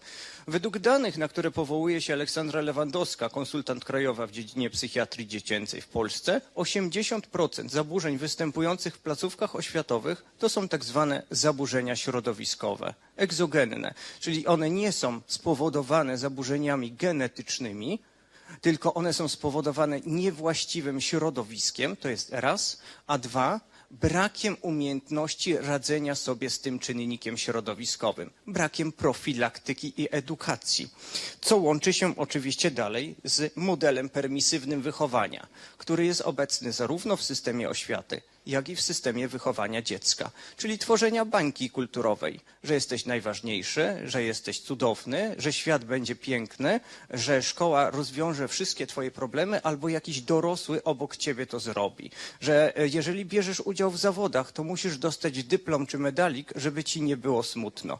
Bardzo często słyszę o tym, że w szkole dziecko nie może być smutne, prawda? Gdzie ma być zatem smutne? Szkoła czy przedszkole to jest poligon, to jest miniaturyzacja świata dorosłych, gdzie przy wsparciu dorosłego powinno się doświadczać tego, czego doświadcza jako osoba dorosła, po to, żeby nauczyć się, jak sobie z tym poradzić. Brak tej edukacji powoduje właśnie te zmiany. I jeszcze dwa punkty, które tutaj mam wypisane. Dewaluacja systemu oświaty. Nie wiem, jak w Państwa krajach. W Polsce nauczyciel absolutnie nie ma żadnego poważania albo jest bardzo nisko poważany, a jest najbardziej występującym specjalistą, który ma kontakt z dzieckiem. I ostatnie dosłownie sekunda, danie narzędzi sztucznej inteligencji ludziom, którzy w ogóle nie są do tego przygotowani. Nie wiem, czy Państwo wiecie, rodzice dzisiaj pytają sztucznej inteligencji, co mają zrobić, kiedy ich dziecko płacze. To są te czynniki, na które powinniśmy zwracać tutaj uwagę. Okay. Thank you, Damian. Thank you. It's such a wide range of information there. Thank you very much. Now, for interventions, ladies and gentlemen, from you, our members. First, I invite Madame Olivér Várhelyi to take the floor. You have 3 minutes. Oui, merci de me donner la parole. Je vais m'exprimer en français. Beaucoup de choses a déjà été dit dans ce débat de qualité qui touche au cœur du projet européen, au cœur de son avenir. Je voudrais relever ce qu'a dit notre panéliste de l'OMS sur la hausse de la prévalence des troubles mentaux au cours des 15 dernières années. Dans les 15 dernières années, il faut qu'on se rappelle que les jeunes ont connu plusieurs crises économiques, l'austérité parfois, la pandémie de Covid, l'explosion des réseaux sociaux, la désinformation et la manipulation en ligne, la guerre en Europe et hors Europe, la polarisation politique et maintenant l'UE-bashing. Ils grandissent dans un monde déboussolé, dont l'urgence écologique se rappelle chaque jour davantage à nous et ne peuvent que se désoler de la lenteur de nos réponses, auxquelles ils sont trop peu associés, alors évidemment pas au CESE, quoique. Et on leur annonce maintenant des lendemains où l'IA pourrait les remplacer. Comment, dans ce contexte, s'étonner de leur détresse mentale et surtout comment y apporter des réponses? Ma conviction, c'est que nous ne pouvons pas nous contenter de traiter les symptômes et que nous devons prévenir les causes. Et nous, syndicalistes, le constatons. La santé mentale des enfants, elle est intimement liée à la sécurité sociale, à la qualité de l'emploi, à la qualité de vie dans le travail et le logement de leurs parents. Or, dans ces 15 ans, combien ont vu leurs parents perdre leur emploi, subir des conditions de travail dégradées, des pertes de pouvoir d'achat, des difficultés de logement, la précarité ou l'angoisse de l'avenir? Et n'oublions jamais que près d'un jeune Européen sur 4 grandit dans une famille exposée à la pauvreté ou à l'exclusion sociale, quand de famille il y a. C'est pour sécuriser les jeunes que nous sommes ambitieux pour le Quality Jobs Act, le plan pour le logement abordable, la transition juste, la régulation numérique, les services publics de qualité, la lutte contre la pauvreté et la réduction des inégalités. C'est pour leur offrir des perspectives que nous portons l'autonomie stratégique européenne en matière de défense, d'industrie, d'agriculture, de numérique, et donc la conditionnalité sociale et environnementale des fonds, projets et marchés publics européens, parce que nous devons prioriser nos dépenses, et on a vu à quel point il y en avait besoin pour la santé mentale des jeunes. Il s'agit de bâtir une compétitivité durable dans laquelle nos valeurs européennes ne sont pas que des discours, mais des exigences concrètes qui produisent des résultats visibles pour les entreprises, les travailleurs, les citoyens, à commencer par les jeunes.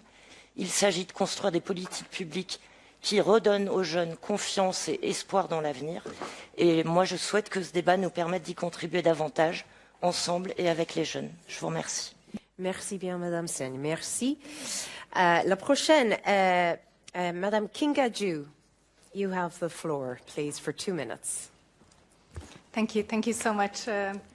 Sitting here in the middle, and on one hand, I think almost everything has been said, and I cannot add anything revolutionary to this discussion. But on the other hand, as a mother of 3 teenagers, I think we are only scratching the surface, and therefore I would like really to underline some points that have been already expressed either by the speakers and the members, with which I agree 100%.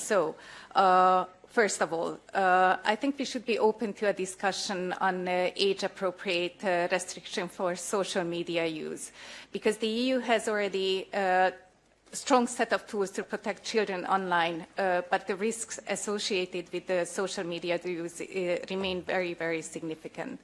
As for the second suggestion and solution, I think there should be a more intensive exchange of evidence on the smarter use of smartphones in schools, because the majority of the member states have already implemented regulation during the school hours, and these point to some positive developments like less cyberbullying and improved academic performance. In my own country, in Hungary, for example, teachers and students have reported also better face-to-face interaction and reduced social isolation. And as a third point, I would like to underline the importance of the multi-generational approach, because supporting children's emotional health cannot be separated from the family context, as has been already said, but the parents also need guidance in navigating this digital environment, particularly in relation to AI. So that was my contribution. Thank you very much. Thank you, Kinga. Thank you very much. Our next intervention comes from Madam Marie Szwolska. You have the floor for 3 minutes. Madam Szwolska.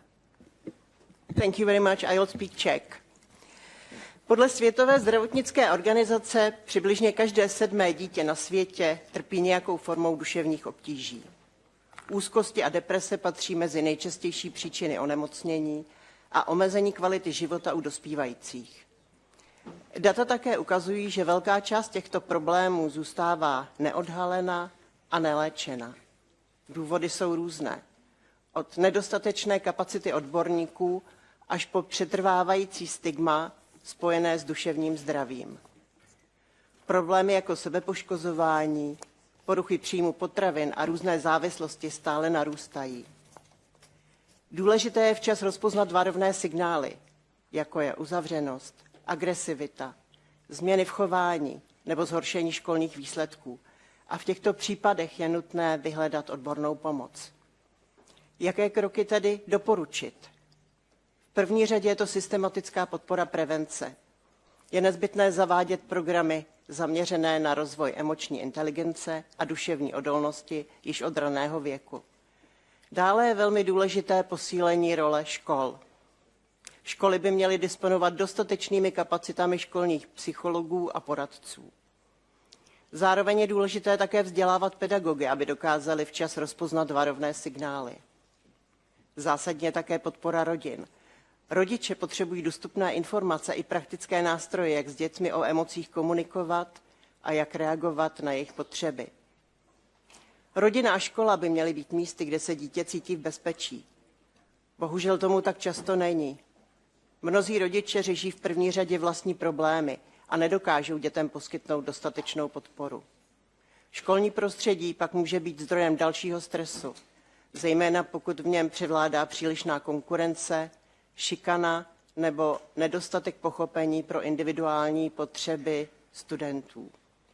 Na druhou stranu právě rodiče a učitelé mohou sehrát klíčovou roli v tom, aby situaci zlepšili. Důležité je zaměřit se na komunikaci, na vytváření podpůrného prostředí a vzdělávání o duševním zdraví. V neposlední řadě je nutné také prohlubovat vzdělání a rozvíjet kompetence pracovníků ve zdravotnictví a sociální sféře, a to především v zaměření na potřeby lidí s duševním onemocněním. A konečně zásadně je také mezioborová spolupráce. Pro efektivní řešení je nutné propojit zdravotnictví, školství, sociální služby i komunitní sektor.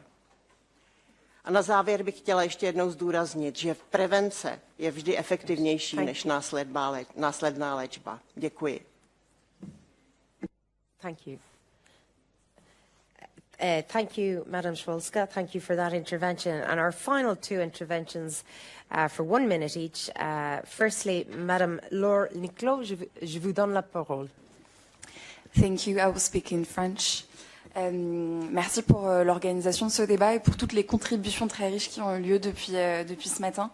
La santé mentale, c'est un sujet qui est crucial pour ma génération, pour cette génération qui est rentrée dans l'âge adulte avec une pandémie mondiale qui est majoritaire parmi les 2 millions de Français qui disent souffrir d'éco-anxiété, de cette anxiété liée à une planète qui brûle et à une irresponsabilité politique, qui subit les conséquences aussi sur son bien-être émotionnel d'un système qui n'est plus capable de fournir les conditions basiques de l'épanouissement, que ce soit l'accès à un logement abordable, aux soins, y compris psychologiques et psychiatriques, à un environnement sain, un système scolaire qui favorise l'apprentissage plutôt que l'hyper-sélection qui pèse très fortement dans la santé des jeunes, et puis un marché du travail qui est capable d'offrir des vraies perspectives d'insertion.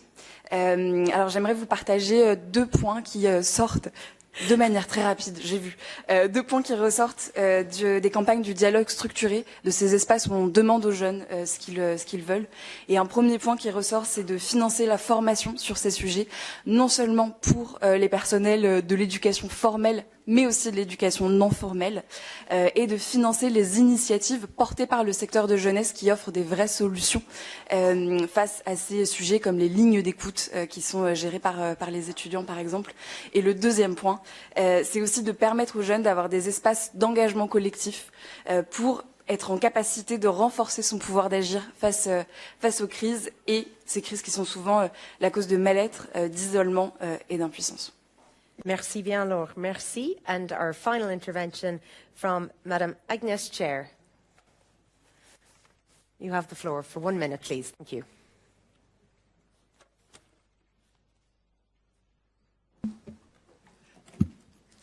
Thank you so much, dear President and Chair. I will turn into Hungarian. Köszönöm Simus Boland elnök úrnak ezt a mai napot, és valamennyi közreműködőnek. Hálás vagyok azért, hogy végre beszélünk az Európai Unió és az európai polgárok jövőjéről. Hiszen kitől függ az európai polgárok jövője, és mitől? Attól, hogy a gyermekeink hogyan élnek ma Európában. Egyik kollégám már mondta, hogy minden 4. gyermek szegény. De arról nem beszél senki, hogy 20 millió szegény gyermek van, és ebből több százezer vagy millió a hajléktalan.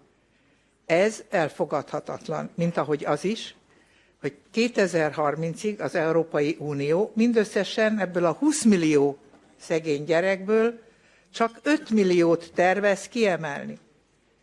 Én kérem a kollégáimat, hogy az Európai Gazdasági és Szociális Bizottság lépjen fel az Európai Unió költségvetésének tervezésekor, annak érdekében, hogy kiemelt szerepet kapjon a gyermekszegénység felszámolása, mert a szegénység és a mentális egészség egyértelműen bizonyítottan összefügg, a biztonság, a családok támogatása, a közpolitikák, és végül, hogy visszatérjek arra, hogy mi kik vagyunk itt, hogy a politikusok, így tehát az Európai Parlament velünk együtt, a szervezett civil társadalom képviselőivel érje el, hogy kerüljön végre a gyerek, a család központba, és szűnjön meg a bizonytalanság az Európai Unióban. Köszönöm. Thank you. Thank you, Madam Chair, for that. Thank you. And turning back to the panel, if I may, Ms. Polanka, Anna, returning to you, as we have heard in the wide-ranging discussion today, can you perhaps elaborate on what concrete measures young people themselves could prioritise to improve their emotional health and well-being?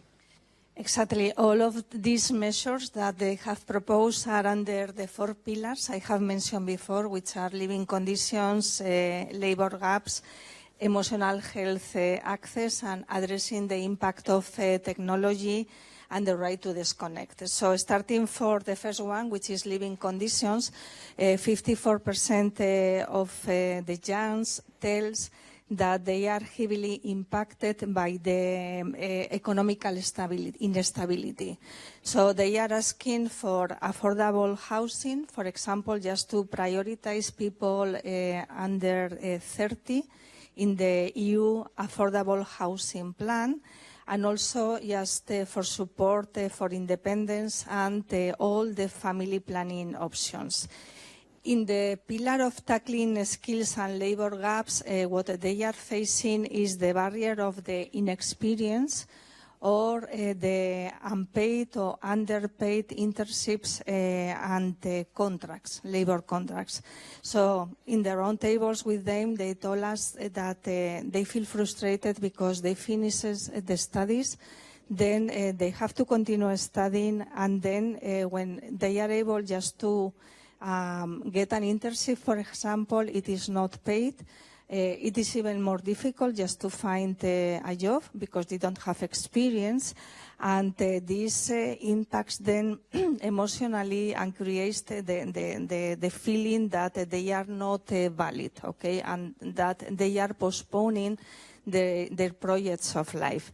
So what they are asking is that a fair entry-level pay, so fair remuneration policies that include an end to unpaid internships, create and support packages for the small companies on the non-profits because they can afford that, offering benefits also to the companies just to have these internships, and also that these internships allow just to develop them in the skills that they are going to need whenever they enter in the labor market.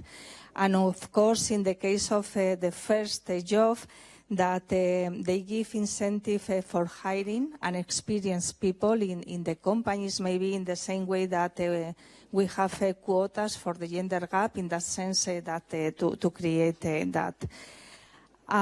In the third pillar, which is the prevention and access to emotional health care, almost half of the youngs report unmet mental health care needs. Okay, so they ask for more funding to ensure universal access to psychological support, promote programs also into the schools very early in the schools whenever they are still children, in order to access the mental health care.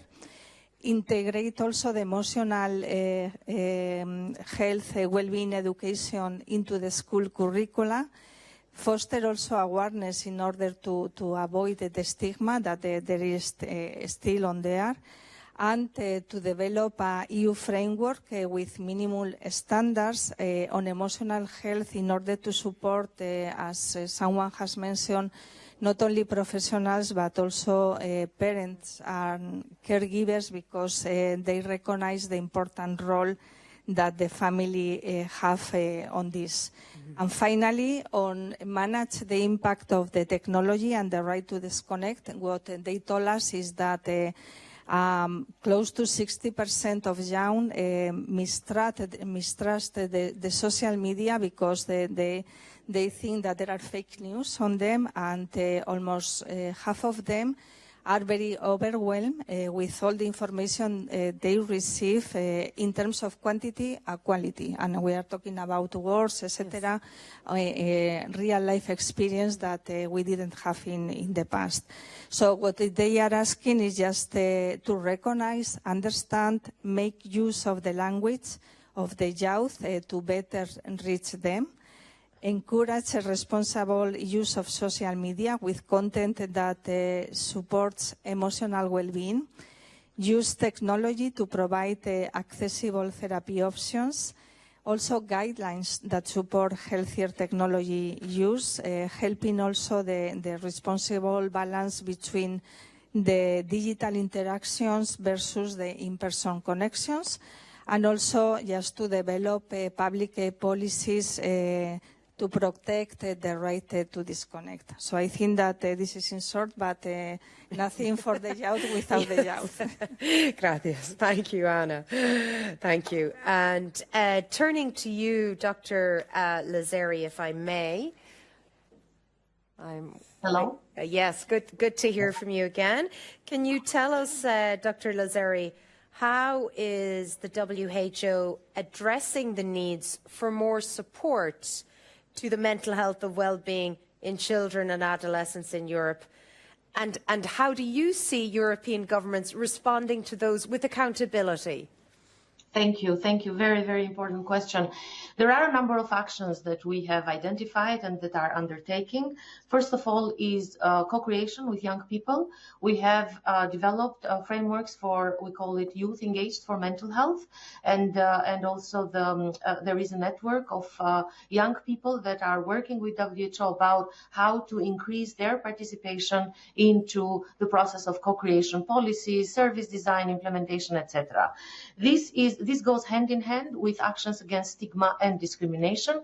We also have developed a toolkit. We call it a Mosaic toolkit for ending stigma and discrimination in mental health. We are delighted to see the uptake that is from various European countries. It's being translated into Danish, into French, into Italian, and we are delighted to have it translated in more languages. So this is also, and as stigma has been mentioned before, someone from the participants also mentioned that stigma is indeed culturally related, but one pervasive feature of stigma is that it has no borders. So we can talk about doctors with no borders, but we cannot also talk about stigma with no borders. So by addressing stigma and discrimination, we also improve the possibility for children, adolescents, young people to engage in the process of co-creation. The second is by promoting policies that call for innovative solutions. Very often our member states are into the process of improving the services, psychiatric services for children and adolescents. We have developed frameworks for that. We have developed a quality of care standards frameworks, and we are also developing a tool for auditing and for mapping the children and adolescent mental health services. But this is not enough, because this is for the high intensity services where you have psychiatrists, psychologists, so trained specialized resources. We are calling for dissemination of what we call low intensity interventions. There are some very good practices across some European countries, such as Denmark, such as Germany, such as Iceland and Norway, such as Italy and Latvia, and we would hope that those are disseminated further, so that not only we take stock of the fact that these are somehow cheaper than the traditional clinical services, but they are also more acceptable and far more reachable from the young people, so that we make the services, the society makes sure that services are more digestible, acceptable, affordable, appropriate. Another point that was made by Mr. Barbieri was spend more and spend better, and I cannot agree more on that, because it's not only about spending more, but it's also about how do we spend, because he warned us about the risk of institutionalization. And if we are not able to set up not only services, but also enabling environments, urban designs, transport, justice, fair societies, our children and adolescents, the moment that they get into a mental health challenge, they risk ending up in institutions if we are not able as a society to provide enabling environments for them. And this brings me to before the last point, Final. Yes. Final. Responsibilizing providers. We have developed a policy brief on digital determinants of mental health, and one point that we make very clear is how to responsibilize providers of digital technologies, so that we are not burdened with finding the proof of them being of harm, but we are burdening providers to prove for us, to convince us that they are safe. And the very last point, everybody has talked about mental health in all policies. We cannot secure safe environments for our children if we are not working with education, if we are not working with social, with employment, with labor, with justice, so that our children and adolescents grow up in safe and enabling environments. Thank you. Thank you, Dr. Lāce. Thank you for that excellent intervention. Kadri, if I may turn to you, and it's something that we heard Mr. Barbieri and other speakers talk about, the community-based approaches. What role do you see the lived experience, the community-based approach play in shaping mental health solutions for our young people? Great. Thank you very much for that question. So lived experience is absolutely essential to designing policies, practices, and also services and support that actually work. And we've heard that today many times, and we also had a young person on the panel, previous panel, so that was great. Because young people, they really understand the pressures that they face, but also how systems like education systems, health systems have failed them, and what kind of support is actually accessible and helpful. So it's really like fundamental to involve young people in those decisions and co-creating the solutions. And yes, we need to invest a lot more on community-based approaches, and there's a ton of evidence out there. So often what we hear is it's not evidence-based, it's messy, it's not a very clear cut, like how to go about setting up community-based supports. I think there's a temptation also to go for like the flashy product, to kind of the new device or the app, or that would solve the problems. Well, we cannot buy ourselves out of this through a product. I think we really need to look at the more difficult questions and the messy questions, and how to set up support in schools, how to support youth-led initiatives, how to create peer support and safe spaces for young people, because human connection is so essential for good mental health.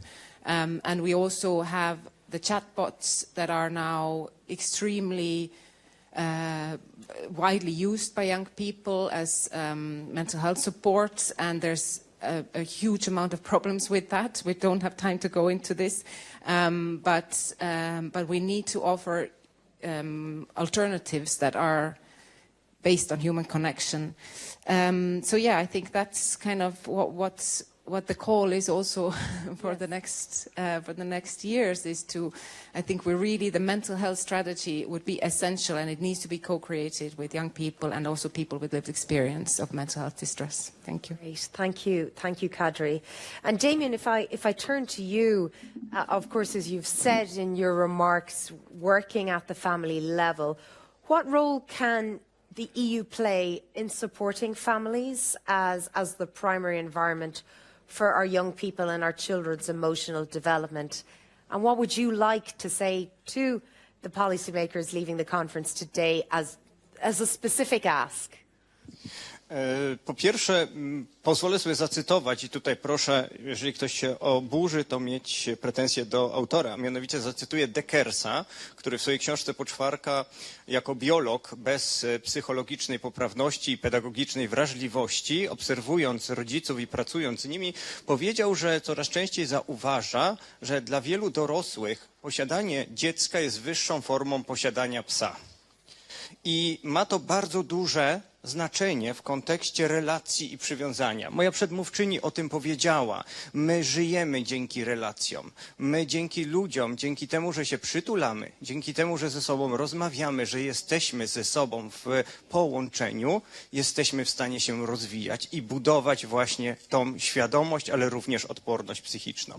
Nie wiem, czy Państwo wiecie, ale według badań 1/3 występującej agresji w szkołach i przedszkolach, w różnych instytucjach, w zależności od kraju, wynika z pozabezpiecznej relacji przywiązania dziecka z rodzicem, kształtowanej między urodzeniem a 3. rokiem życia. 1/3 to jest odpowiedzialność rodziców i opiekunów. I mówię to też z perspektywy osoby pracującej z dziećmi w pieczy zastępczej. Następna ważna rzecz, wsparcie zdrowia psychicznego dorosłych. Nie możemy oczekiwać, że dorośli, nauczyciele czy rodzice będą wspierać psychicznie swoje dzieci, jeżeli sami potrzebują pomocy. W Polsce według badań 60% nauczycieli jest wypalonych zawodowo. Kolejny element, który chciałbym tutaj już odnieść się do tej drugiej części, czyli o co chciałbym do Państwa zaapelować. Po pierwsze, o to, co już było mówione, o spójny i trwały system wsparcia na poziomie wdrożenia w całej Unii Europejskiej. To jest coś niezwykle istotnego. System powinien być spójny i trwały i powinien być wdrażany, co łączy się też z kolejnym postulatem finansowania wszystkich organizacji pozarządowych. To one działają na tym najmniejszym lokalnym poziomie. To one znają te środowiska, one często własnymi środkami wypracowują narzędzia i potem bardzo trudno jest im utrzymać te narzędzia, bardzo trudno jest im działać. Kolejny element, ostatnie dwa bardzo krótkie. Bądźcie odważni w przeciwdziałaniu się big techom. Technologia i media społecznościowe są dzisiaj straszne. Im bardziej uderza się dzisiaj w Unię Europejską, tym bardziej miejcie świadomość, że robicie dobrą robotę. I próbujcie, bo nie wszystko wymaga ciągłych debat i analizowania. Penicyllinę, teflon, rentgen czy kuchenkę mikrofalową również wymyślono poprzez przypadek. Wdrażajcie to, o czym dzisiaj tu mówimy, żebyśmy mogli w przyszłości pokazywać znaczące zmiany też na poziomie ekonomicznym. Badania Uniwersytetu w Stanach Zjednoczonych w ramach raportu The Economic Value of Social and Emotional Learning pokazują, że 1 euro włożone w edukację społeczno-emocjonalną to jest 11 euro zwrotu albo zaoszczędzonych pieniędzy w przyszłości, których nie będzie trzeba wydać na opiekę medyczną. Thank you, and apologies, Damien, for rushing it, but I've realised the interpretation finishes in 2.5 minutes. So, in order to proceed, if I may, thank you so much. Our final interventions from Michael McLaughlin. I invite you to take the floor, please. Again, conscious of the interpretation stopping imminently. Thank Michael. you very much. Thanks, Noel, Michael. how How you are doing? you? And well done on your 14-year stint that's come to an end. I know the work you did was very valuable. And also to Maria Walsh, who's left us, who's done Trojan work here. I would like to come in on this whole point about community-based interventions, working with youth services in Ireland. I think it really is a critical point. These are real-world services. They're not online, although we were told many years ago by decision makers that all this would go online, and thankfully it didn't. We offer support in the real world, in real buildings. It's not necessarily glamorous. We don't put mental health over the door, but the impacts are there and they're clear to be seen. And community-based interventions are often in the most disadvantaged communities, and they build resilience and coping strategies. We don't always need medicalised interventions, as was said. For many, many young people, normal association and meeting together with their peers is a good enough support for the lower level difficulties that they might encounter. And these people, of course, aren't going to the top colleges. And this work is often taken for granted. I give one example whereby we offer a counselling service to young people in some regions, and yet this is actually done for zero. Because it's used for professional development purposes for the councillors themselves. So it's a zero-cost intervention, and sometimes these initiatives just aren't valued, and it has been said over and over. In terms of just to finish up on talking about future solutions, and I definitely heard what Ms. Zova said about the strategies and policies that are there, but they are quite impenetrable, and a lot of institutions asking other institutions and other people to do things rather than taking on the responsibility themselves.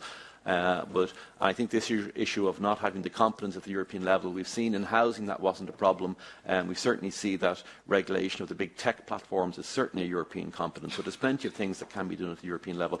I think it's, rather than compiling loads of policies, it's writing an actual strategy and policy for the future, and I hope that our committee can play a role in that when it does come up, when everything expires in 2006. Thank you. Great. Thank you very much, Michael, for that. And thank you. Finally, to Piroshka Kale, the floor is yours. Thank you.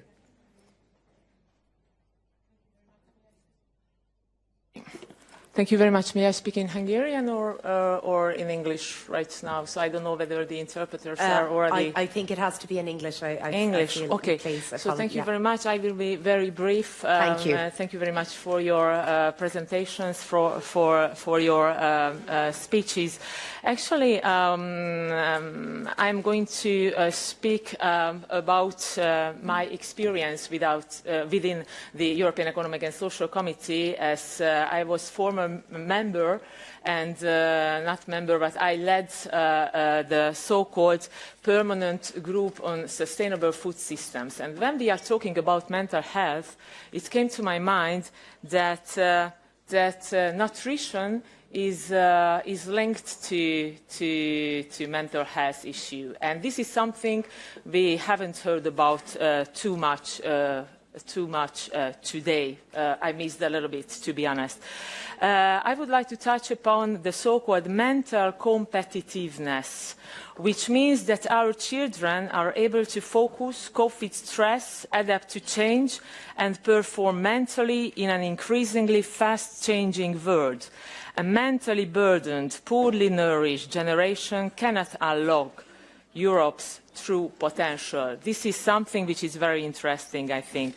Therefore, systemic responses are needed at the European level as well.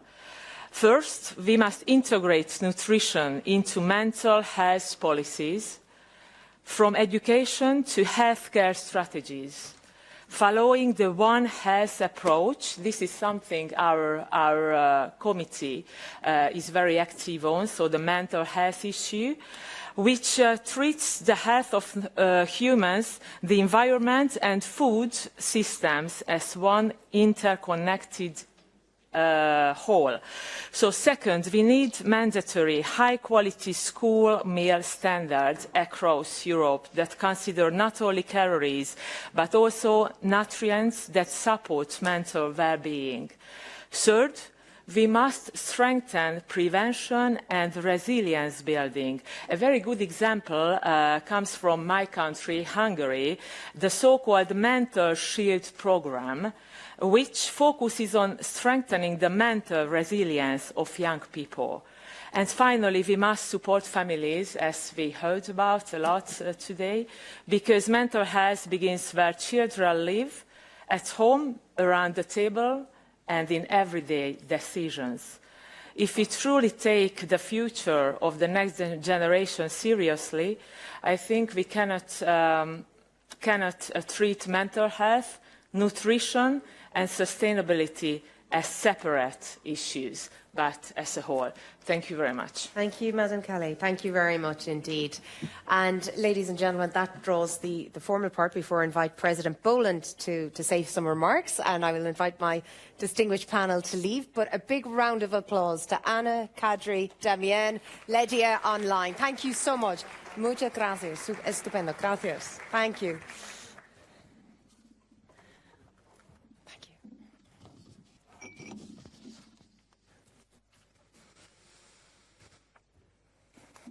Now, President Boland, the clock is against us, so I will ask you to briefly try and sum up the wonderful breadth and enriching debate and some of the key takeaways, Seamus, from your perspective. Okay, thank you very much, Noel, and thank you for the incredibly splendid job that you have done as well. Just 3 points, because we have one little piece of business before we close off the actual plenary. Firstly, just may I thank particularly Anna Polanco, our speaker from Merck, because, and as well as her colleague Eliza Diaz-Martinez, for their crucial assistance in putting this together. I met Anna in Warsaw 18 months ago at an event organised by my group at the time, Civil Society Organisations. And in many ways, you would have heard a lot of Polish voices here today. That's very much captured in the desire to have such a debate at this committee, at this level.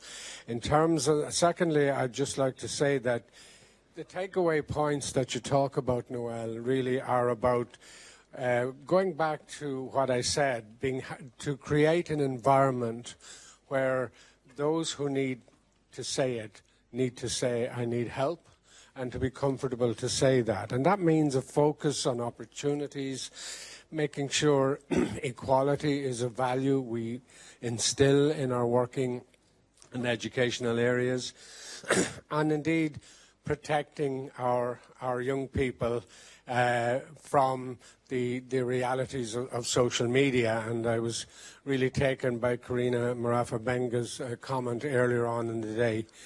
So we really need to ensure that those protections are there. And if I may, Noel, because of time, just to end I've made this quotation already, but I'll say it again from Desmond Tutu. He said, "Hope is being able to see there is light despite all of the darkness." And maybe we could end this debate by thanking you again, by thanking my colleague Susanna, who put a great deal of this debate together, and just to congratulate you on that, and simply to thank all of the speakers, the many speakers from the floor and the guests. And we wanted to highlight this subject because despite all the realities of this world that we're now living in, so much to talk about, so much to worry about, and a lot of anxiety created as a result for young people especially, I think it's fitting that such a debate was held today. So thank you for all of you for that. Thank you. Very quickly, members, you can stay. Very quickly, members, just decisions to be taken before we finish the plenary. Change in membership rule 23 of rules procedure for approval. The following have to be agreed. Romain Wolf from Luxembourg, Group 2, is changing section Rex and wishes to join section Int. Veronica Eschin from also Luxembourg Group 2, also going from Rex to Int. Is there any disagreement? Okay, thank you very much. And one on the own initiative opinion, Rule 52, brackets 2, Rules of Procedure for approval. Group 1 have proposed and the following title of an opinion: a more agile institutional framework for the 2028 single market. A6 int October. This already all of this has been discussed at the Bureau and recommended. Have we agreement on that? Sinead, thank you very much. My Irish language. Thank you very much. So, is there any other business? No, thank you. The next meeting, I know it's here in this building in October. It's actually on the 29th and 30th of April. Sorry, October. Did I say October? April. What a break that would be. No, the 29th and 30th of April. And as usual, it'll start here on the 29th at 14:30 and continue on the 30th at 9 o'clock a.m. So, members, colleagues, thank you to those of you in the translation booths. Thank you to the administration, the technicians all over the floor who helped to put all this together, to the staff, my own cabinet staff, and especially those of you who managed to stick it out for a long day yesterday and today. Enjoy the rest of the day. Talk to you later, and I'm meeting the French delegation in the JDE in whenever we get there. Talk to you then. Enjoy. Have a good weekend.